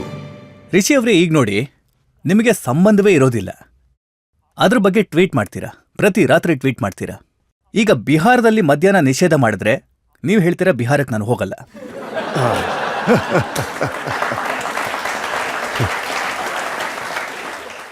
ನೋಡಿ, ಇದು ನನ್ನ ಒಂದು ಯೋಚನೆ ಅಷ್ಟೇ. ಪ್ರಾಹಿಬಿಷನ್ ಪ್ರಪಂಚದಲ್ಲಿ ಎಲ್ಲ ಕಡೆ ಫೇಲ್ ಆಗಿದೆ. ಪ್ರಾಹಿಬಿಷನ್ ಇಂದ, ಬಂದ್ ಮಾಡೋದ್ರಿಂದ ನೀವು ಯಾವ್ದನ್ನ ಬೇಡ ಅಂತ ಹೇಳ್ತಿರೋ ಅದರಿಂದ ಏನಾಗುತ್ತೆ, ಅಂಡರ್ ವರ್ಲ್ಡ್ ಬೆಳೆಯುತ್ತೆ. ಪೊಲೀಸರು ಅದನ್ನ ಚೆನ್ನಾಗಿ ಬಳಸ್ಕೋತಾರೆ. ಕೆಟ್ಟದಾಗಿರುವಂತ ಮದ್ಯ ತಯಾರಾಗುತ್ತೆ, ನಶೆ ಬರ್ಸೋ ವಸ್ತುಗಳು ಹೆಚ್ಚಾಗುತ್ತೆ. ನೋಡಿ, ಜನ ಯಾರ್ಯಾರು ನಶೆಯಲ್ಲಿರ್ಬೇಕೋ ಇದನ್ನೆಲ್ಲ ಮಾಡ್ತಾರೋ ಅವ್ರು ಮಾಡೇ ಮಾಡ್ತಾರೆ. ಅದು ಇಲ್ಲಿಗಲಿ ಮಾಡ್ತಾರೆ. ಸತ್ಯ ಏನು ಅಂತಂದ್ರೆ, ಎಷ್ಟು ಜನ ಪಾಲಿಟಿಷಿಯನ್ಸ್ ಇದ್ದಾರೆ, ಪೊಲೀಸ್ನವ್ರಿದ್ದಾರೆ, ಕೆಟ್ಟ ವ್ಯಕ್ತಿಗಳಿದ್ದಾರೆ, ಅವ್ರಿಗೆ ಲಾಭ ಆಗುತ್ತೆ. ಆದ್ರೆ ಇಲ್ಲೇನಾಗುತ್ತೆ, ಜನರು ಇದ್ರಲ್ಲಿ ಬೀಳ್ತಾರೆ, ಅವ್ರು ಸಾಯ್ತಾರೆ. ನಾನು ಅದನ್ನ ಹೇಳಕ್ಕೆ ಅಂತ ಹೊರಟಿದ್ದು. ಆದ್ರೆ ಮುಖ್ಯಮಂತ್ರಿ ನಿತೀಶ್ ಕುಮಾರ್ ಹೇಳ್ತಾರೆ ಇವರು ಬಿಹಾರಕ್ಕೆ ಬರೋದಿಲ್ವಂತೆ, ಏನೋ ಪ್ರತಿ ದಿವಸ ಇವ್ರು ಇಲ್ಲಿಗೆ ಬರೋ ಹಾಗೆ ಅಂತ. ಯಾವುದೇ ವಸ್ತು ಆಗಿರ್ಲಿ, ನೀವು ಕಂಪಲ್ಷನ್ ಅಲ್ಲಿ ಇದನ್ನ ಮಾಡಬೇಡ ಅಂತಂದ್ರೆ, ಮನುಷ್ಯನ ಕ್ಯಾರೆಕ್ಟರ್ ಹೇಗೆ ಅಂದ್ರೆ, ಅವ್ನ ನೇಚರ್ ಹೇಗಿರುತ್ತೆ ಅಂದ್ರೆ ಅದನ್ನ ಟ್ರೈ ಮಾಡಬೇಕು ಅಂತ. Let the decisions be there. We are all literate nation ನಾವು. 2000 ಹೋಗಿ ವರ್ಷಗಳಿಂದ. ಬಿಡಿ, ನಿಮ್ಗೆ ಕುಡಿತದ ಬಗ್ಗೆ ಮದ್ಯದ ಬಗ್ಗೆ ಒಂದಷ್ಟು ಮೋಹ ಇದೆ, ಅದಕ್ಕೆ ಬರದ್ರಿ ಅಂತ ನಾನು ಒಪ್ಕೋತೀನಿ. ಆಯ್ತು ಬಿಡಿ. ಆದ್ರೆ ಆಸಾರಾಮ್, ಬಾಪು, ರಾಧೇಮಾ, ನೀವ್ ಯಾರನ್ನೂ ಬಿಡೋದೇ ಇಲ್ವಲ್ಲ. ನಾನು ಏನ್ ತಪ್ಪು ಹೇಳಿದೆ ಅಂತ ನಾನು ಯಾವಾಗ್ಲೂ ಹೇಳೋದಂತಂದ್ರೆ, ನಿಮ್ಮ ಇನ್ಸೆಕ್ಯೂರಿಟೀಸ್ ಅನ್ನೋದು ಏನಿರುತ್ತೆ, ವ್ಯಕ್ತಿಗಳು ಇನ್ನು ಸ್ವಲ್ಪ ಇಂಟೆಲಿಜೆಂಟ್ ಆದ್ರೆ ಅವರು ನಿಮ್ಮ ಇನ್ಸೆಕ್ಯೂರಿಟೀಸ್ನ ಲಾಭ ಪಡ್ಕೋತಾರೆ. ಯಾಕಂದ್ರೆ ನೀವು ಅವ್ರನ್ನ ನಂಬ್ತೀರಾ, ಅದನ್ನ ಅವರು ಬಳಸ್ಕೋತಾರೆ. ನೀವು ರಾಧೇಮಾ ಪಿಕ್ಚರ್ ಅನ್ನ ಹಾಕಿ ಕನ್ನಡಕ ಇಲ್ದೆ ಈಕೆ ನೋಡೋದಕ್ಕೆ ಬಪ್ಪಿ ಲಹರಿ ತರ ಕಾಣ್ತಾರೆ ಅಂತ ಹೇಳ್ತೀರಾ.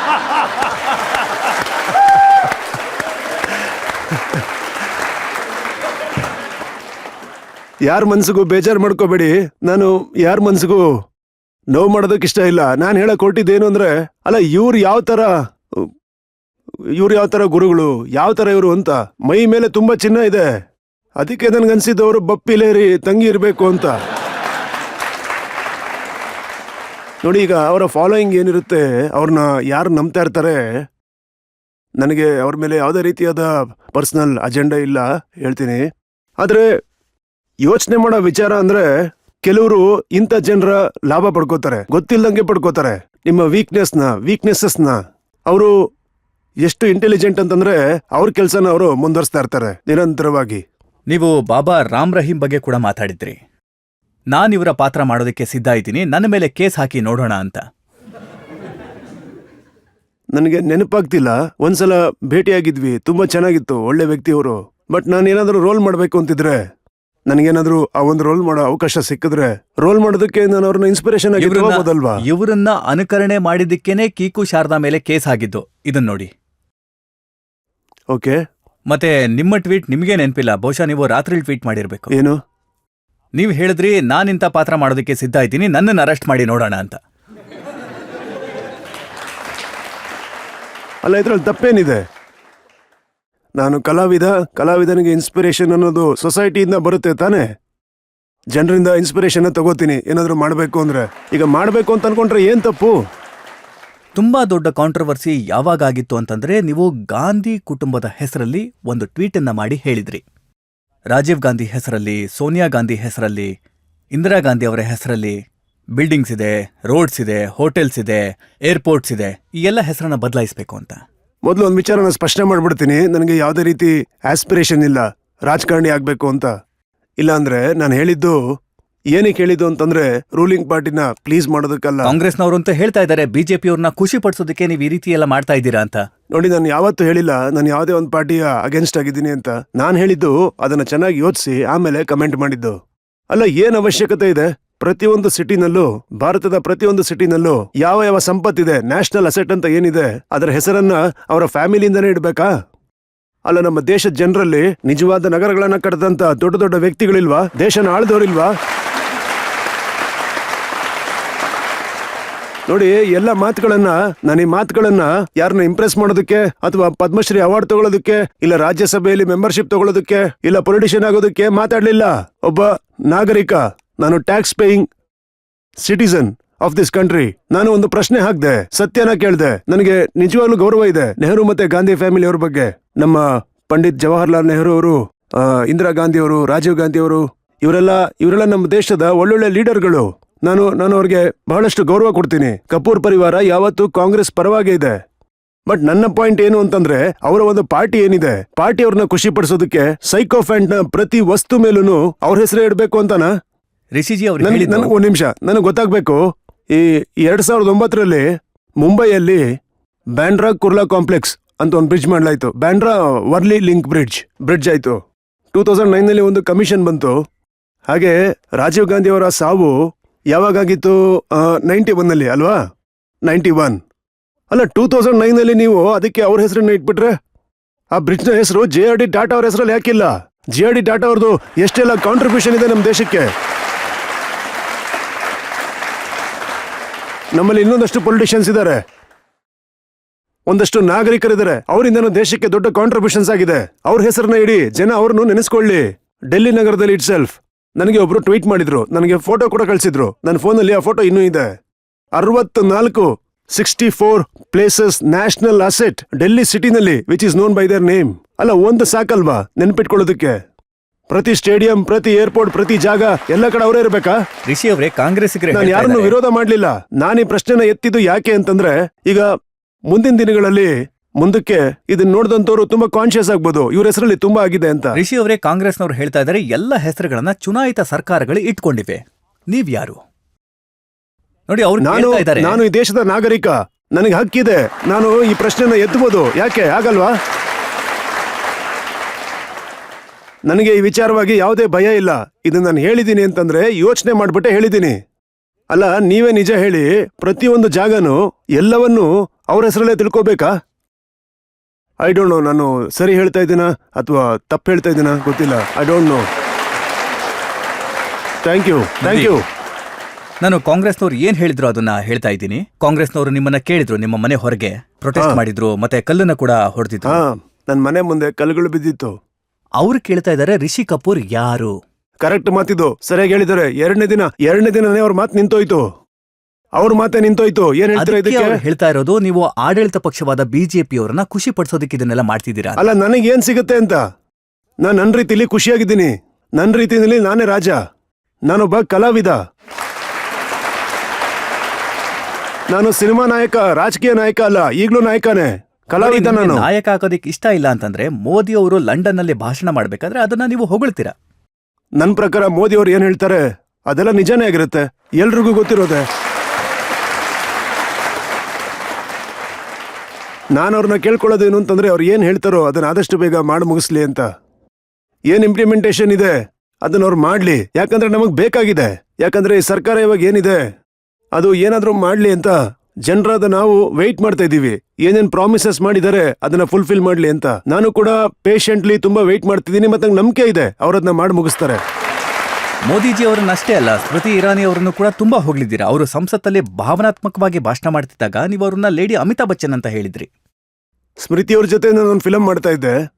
ನಾವಾಗ ಶಿಮ್ಲಾದಲ್ಲಿ ಔಟ್ಡೋರ್ ಅಲ್ಲಿದ್ವಿ. ಆ ಸಮಯದಲ್ಲಿ ಅವ್ರಿಗೆ ಯೂನಿಯನ್ ಮಿನಿಸ್ಟರ್ನ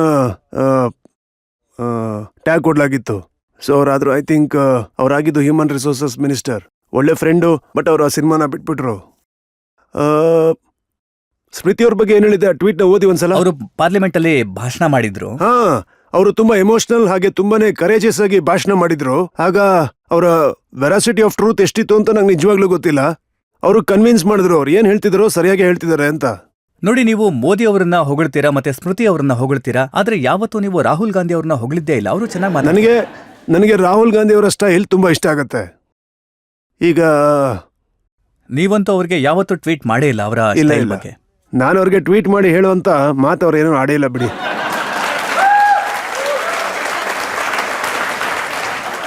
ನೋಡಿ, ಬಹಳಷ್ಟು ಜನ ಮಾತಾಡ್ತಾರೆ, ನಿಮ್ಗೊಂದು ನೋವಿದೆ.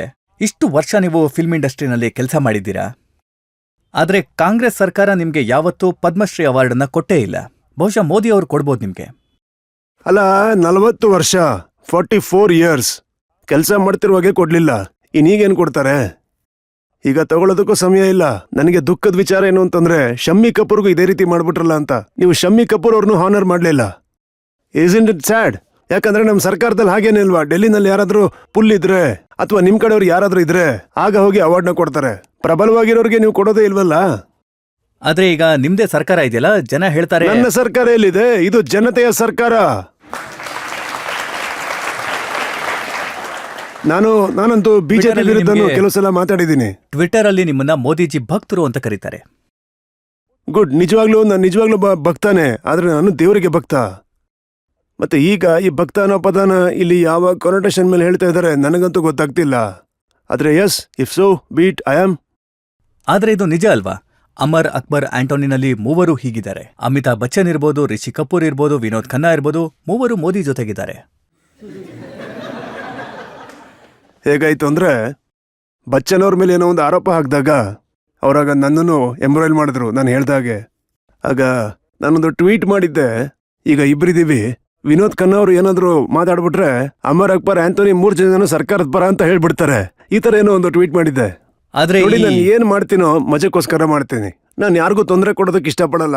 ಒಂದ್ ವೇಳೆ ತಪ್ಪಾಗಿ ಏನಾದ್ರೂ ನನ್ನ ಕಡೆಯಿಂದ ತೊಂದರೆ ಆಗಿದ್ರೆ ಈಗ್ಲೂ ನಿಮ್ ಮುಂದೆ ಕೈ ಮುಗಿದು ಕ್ಷಮೆ ಕೇಳ್ಕೊತೀನಿ. ನನ್ನ ಉದ್ದೇಶ, ಇಂಟೆನ್ಷನ್ ಅದಾಗಿರ್ಲಿಲ್ಲ. ನನ್ನ ಇಂಟೆನ್ಷನ್ಸ್ ಕ್ಲಿಯರ್ ಆಗಿದೆ. ಮೈ thoughts are very clear. But ಒಂದು ಪ್ಲಾಟ್ಫಾರ್ಮ್ ಸಿಕ್ಕಿದೆ. ಖುಷಿಯಾದ ವಿಚಾರ ಏನು ಅಂತಂದ್ರೆ, ಜನ ಎಂಜಾಯ್ ಮಾಡ್ತಾರೆ. ಸತ್ಯದ ಒಂದು ಬೀಜನ ಬೆಳೆಸ್ಬೇಕು ಅಂತಂದ್ರೆ ಬೆಳೆಸಿ, ನೀವ್ ಅದರಿಂದ ಏನಾದ್ರೂ ಕಲಿತೀರಿ ಅಂತಂದ್ರೆ ಕಲೀರಿ, ಅದರ್ವೈಸ್ ಖುಷಿ ಪಡಿ ಅಷ್ಟೇ. ಟ್ವೀಟ್ ಮಾಡುವಂತ ಅಭ್ಯಾಸ ಎಲ್ಲಿಂದ ಬಂತು? ಸರಿ, ಇದರ ಈ ಒಂದು ಆರೋಪನ ನೀವು ಅನುಷ್ಕಾ ಶರ್ಮಾ ಅವ್ರ ಮೇಲೆ ಹೊರಿಸ್ಬೇಕು. ನಾನು ಯಾವ ಸಿನಿಮಾ ಅದು? ಪಟಿಯಾಲ ಹೌಸ್ ಶೂಟ್ ನಲ್ಲಿದ್ದೆ ಲಂಡನ್ ಅಲ್ಲಿ. ನನಗೆ ಆ ಹುಡುಗಿ ತೋರಿಸ್ತಾ ಇದ್ಲು, ಹಾಗೆ ನನ್ನ ಮೆಂಬರ್ ಮಾಡ್ಬಿಟ್ಲು. ಇದೀಗಲ್ಲ, ಒಂದ್ 5-6 ವರ್ಷ ಹಿಂದೆ. ನಾನು ಹೇಳ್ದೆ ಇದೆಲ್ಲ ನಂಗೆ ಬೇಡ ಅಂತ. ಯಾರು ಮಾಡ್ಕೊಂಡು ಕೂತಿರ್ತಾರೆ? ಮತ್ತೆ ಇನ್ನೊಂದು ಶೂಟಿಂಗ್ ನಲ್ಲಿ ಅಭಿಷೇಕ್ ಬಚ್ಚನ್ ಬಂದು ಹೇಳ್ತಾನೆ, uncle you should be the part of this. ಸರಿನಪ್ಪ, ಅದೇನು ಹೇಳು. ನಾನು ಹೇಳ್ದೆ ನಾನು ಮೆಂಬರ್ ಆಗಿದ್ದೀನಿ ಅಂತ. ಸೊ ಈಗ 1 ವರ್ಷ ಆಯ್ತು ನಾನು ಟ್ವೀಟ್ ಮಾಡ್ತಾ ಬಂದು. ಬಟ್ ನಿಮ್ಗೆಲ್ಲ ಇದು ಖುಷಿ ಅನ್ಸುತ್ತಾ ಹೇಗೆ, ಅಥವಾ ನಾನು ಮಾಡ್ತಿರೋ ತಪ್ಪು ಅನ್ಸುತ್ತಾ?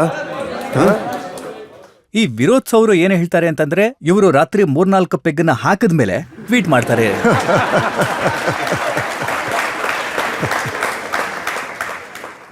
ಯಾಕಂದ್ರೆ ಹೇಳೋ ಸತ್ಯದಿಂದ ಅವ್ರಿಗೆ ಭಯ ಆಗುತ್ತೆ. ಅವ್ರ ಮನ್ಸಲ್ಲಿ ಪಾಪ ಇದ್ದಾಗ, ಅವ್ರಿಗೆ ಹೇಳ್ಕೊಳಕ್ಕೆ ಬೇರೆ ಯಾರು ಸಿಗದೆ ಇದ್ದಾಗ ರಾತ್ರಿ 2-3 ಹಾಕಿದ್ಮೇಲೆ ಮಾತಾಡ್ತಾನೆ ಅಂತ ಹೇಳ್ತಾರೆ. ನೋಡಿ, ನಾನು ಏನ್ ಹೇಳ್ತೀನೋ ಅದನ್ನ ಸರಿಯಾಗಿ ಹೇಳ್ತೀನಿ. ಇನ್ ದ ಸೆನ್ಸ್, ನನ್ನ ಪ್ರಕಾರ ಹೇಳ್ತೀನಿ. I have a right to my opinion. ಇದು democracy. We have freedom of speech. ನಾನು ನಿಮ್ಗೆ ಆಗ್ಲೇನೆ ಹೇಳ್ದೆ, I do not mean anything offensive. ಯಾರ ಮನ್ಸು ನೋವು ಮಾಡೋದಕ್ಕೆ ಹಿಂಗ್ ಮಾಡ್ತಿಲ್ಲ ಅಂತ. ಆದ್ರೆ ಬನ್ನಿ ಜನತೆಯನ್ನ ಕೇಳೋಣ ಇದ್ರ ಬಗ್ಗೆ. ಹಾ, ಹೇಳಿ. ಸರ್, ನಾನ್ ನಿಮ್ಗೆ ತುಂಬಾ ದೊಡ್ಡ ಫ್ಯಾನು, ಶಬ್ದಗಳಲ್ಲಿ ಹೇಳೋಕ್ಕಾಗಲ್ಲ ಅದನ್ನ. ಆದ್ರೆ ಒಂದ್ ವಿಷಯ ಹೇಳ್ತೀನಿ ಸರ್.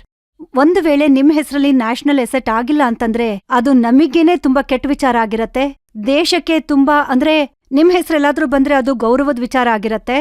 ಆದ್ರೆ ಅದ್ರ ಬಗ್ಗೆ ನೀವ್ ಯೋಚನೆ ಮಾಡೋ ಅಗತ್ಯ ಇಲ್ಲ ಸರ್. ಯಾಕಂದ್ರೆ 1000 ಕೋಟಿ ಜನಗಳ ಮನ್ಸಲ್ಲಿ ನೀವೀಗಾಗ್ಲೇ ಮನೆ ಮಾಡ್ಬಿಟ್ಟಿದ್ದೀರಾ ಸರ್. Thank you. ಈಗ ಏನಂದ್ರೆ, ನಾನು ಇಲ್ಲಿವರೆಗೂ ಏನೇನು ಹೇಳಿದ್ದೀನೋ ಅದರರ್ಥ ನನ್ನ ಹೆಸರಲ್ಲಿ ಯಾವ್ದಾದ್ರು ಒಂದು ಜಾಗ ಇರಬೇಕು ಅಂತಲ್ಲ. ನಾನು ಹೇಳಿದ್ದೇನು ಅಂತಂದ್ರೆ, ನಮ್ಮ ದೇಶದಲ್ಲಿ ಇನ್ನೂ ಎಷ್ಟೋ ಪೊಲಿಟಿಷಿಯನ್ಸ್ ಇದ್ದಾರೆ. ಸರ್ದಾರ್ ಪಟೇಲ್, ಅಂಬೇಡ್ಕರ್ ಸರ್, ಲೋಕಮಾನ್ಯ ತಿಲಕ್, ಇವರೆಲ್ಲ ದೇಶಕ್ಕೋಸ್ಕರ, ಭಗತ್ ಸಿಂಗ್, ಎಷ್ಟೋ ಜನ ದೇಶಕ್ಕೋಸ್ಕರ ತಮ್ಮ ಪ್ರಾಣ ತ್ಯಾಗ ಮಾಡಿದ್ದಾರೆ. ನಿಮ್ ಹೆಸರಲ್ಲಿ ಕಟ್ಸಿದಾರಲ್ಲ ರಿಷಿ ಕಪೂರ್ ಶೌಚಾಲಯ.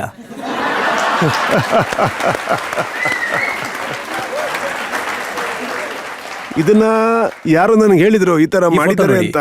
ಹಾ, ಹೇಳಿ. ಮತ್ತೆ ಇದರಲ್ಲಿ ನನ್ನ ಹೆಸರನ್ನ ಹಾಕ್ಬಿಟ್ಟು ಶೌಚಾಲಯದಲ್ಲಿ ಏನೇನ್ ಮಾಡ್ತಾರೆ ಅಂತಾನು ಹೇಳ್ಬಿಟ್ಟಿದ್ರು ಅದರಲ್ಲಿ. ಸರ್, ನನ್ ಪ್ರಶ್ನೆ ಏನು ಅಂತಂದ್ರೆ, ನೀವ್ ಯಾಕೆ ಈ ತರ ಹೇಳಿದ್ರಿ? ಎಲ್ಲ ಅಪ್ಪ ಮಾಡಿಟ್ಟಿದಾರ ಹಾಗೆ ಹೀಗೆ ಅಂತೆಲ್ಲ. ನೀವು ನಿಮ್ ಮಾತನ್ನ ಶಾರ್ಟ್ ಆಗಿ ಹೇಳ್ಬೋದಿತ್ತಲ್ವಾ? ಎಲ್ಲರಿಗೂ ಕೂಡ ಚೆನ್ನಾಗಿ ಕೇಳ್ತಿತ್ತು. ಈ ಮಾತಿಗೆ ಸ್ವಲ್ಪ ನನಗೆ ದುಃಖ ಇದೆ. ಇದೆಲ್ಲ ಮಾಡ್ಬಾರ್ದು. ನಿಮ್ಮ ದುಃಖದಲ್ಲಿ ನಾನು ಭಾಗಿಯಾಗ್ತೀನಿ.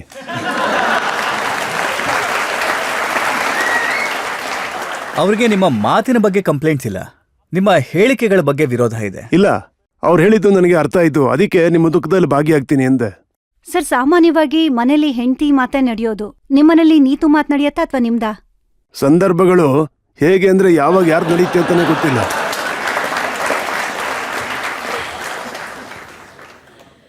ಒಂದ್ ವೇಳೆ ಅವ್ರ ಮಾತು ನಡೀತಾ ಇದ್ದಿದ್ರೆ ಇಷ್ಟೊತ್ತಿಗೆ ಅವ್ರು ಟ್ವೀಟ್ ಮಾಡೋದು ನಿಂತು ಹೋಗ್ತಾ ಇತ್ತು. ನೀವು ಸರಿಯಾಗಿ ಹೇಳಿದ್ರಿ, ತುಂಬಾ ಜಗಳ ಆಗತ್ತೆ ಈ ವಿಷಯದಲ್ಲಿ. ಈಗಂತೂ ನಾನು ತುಂಬಾನೇ ವಾಟರ್ ಡೌನ್ ಆಗ್ಬಿಟ್ಟಿದ್ದೀನಿ. ನಾವೀಗ ಒಂದು ಬ್ರೇಕ್ ತಗೊಳ್ಳೋಣ. ಬ್ರೇಕ್ ನಂತರ ಆಪ್ಕೆ ಅದಾಲತ್ನಲ್ಲಿ ಇವತ್ತಿನ ಜಡ್ಜ್ ನಫೀಸಾ ಅಲಿ ಅವರ ತೀರ್ಪನ್ನ ಕೇಳೋಣ.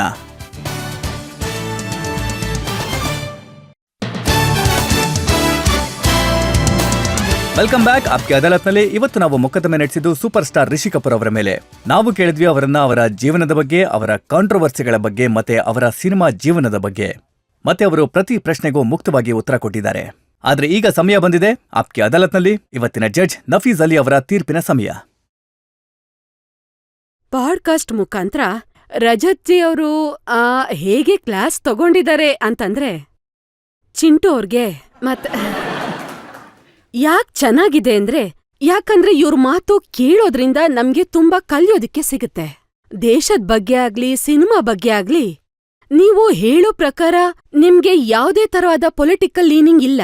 ಆದ್ರೆ ನೀವು ಮಾಡೋ ಅಂತ ಟ್ವೀಟ್ಗಳಿಂದ ಬೇರೆಯವರು ನಿಮ್ ಉಪಯೋಗನ ತಗೊಳ್ತಾ ಇದ್ದಾರೆ. ಇದ್ರ ಬಗ್ಗೆ ನೀವ್ ಸ್ವಲ್ಪ ಗಮನ ಹರಿಸ್ಬೇಕು.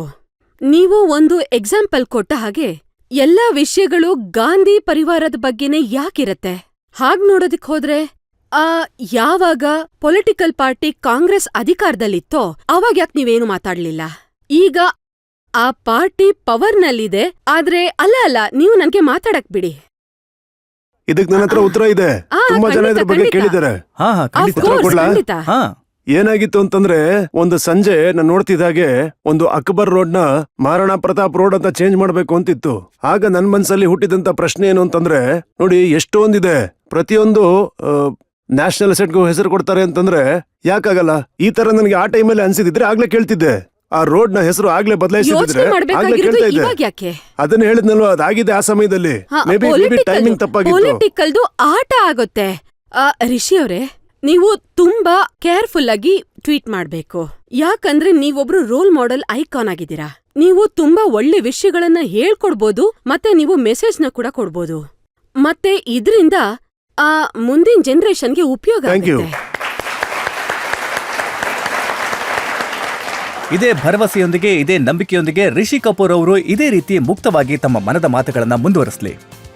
ಹೀಗೆ ಜಗತ್ತನ್ನ ಎಂಟರ್ಟೈನ್ ಮಾಡ್ತಾ ಇರ್ಲಿ, ಜನರ ಪ್ರೀತಿಯನ್ನ ಗೆಲ್ತಾ ಇರ್ಲಿ, ಅವರ ಮನಸ್ಸಿನಲ್ಲಿ ಶಾಶ್ವತವಾಗಿ ನೆಲೆಗೊಳ್ಳಲಿ, ಇನ್ನಷ್ಟು ವರ್ಷ ಕೆಲಸ ಮಾಡ್ಲಿ ಅಂತ ಆಶಿಸ್ತಾ ಇವತ್ತಿನ ಶೋನ ಇಲ್ಲಿಗೆ ಮುಗಿಸ್ತಾ ಇದ್ದೇವೆ. ಮುಂದಿನ ವಾರ ಮತ್ತೆ ಭೇಟಿಯಾಗೋಣ ಮತ್ತೊಬ್ಬ ವಿಶೇಷ ವ್ಯಕ್ತಿಯೊಂದಿಗೆ. ಅಲ್ಲಿವರೆಗೂ ನಮಸ್ಕಾರ.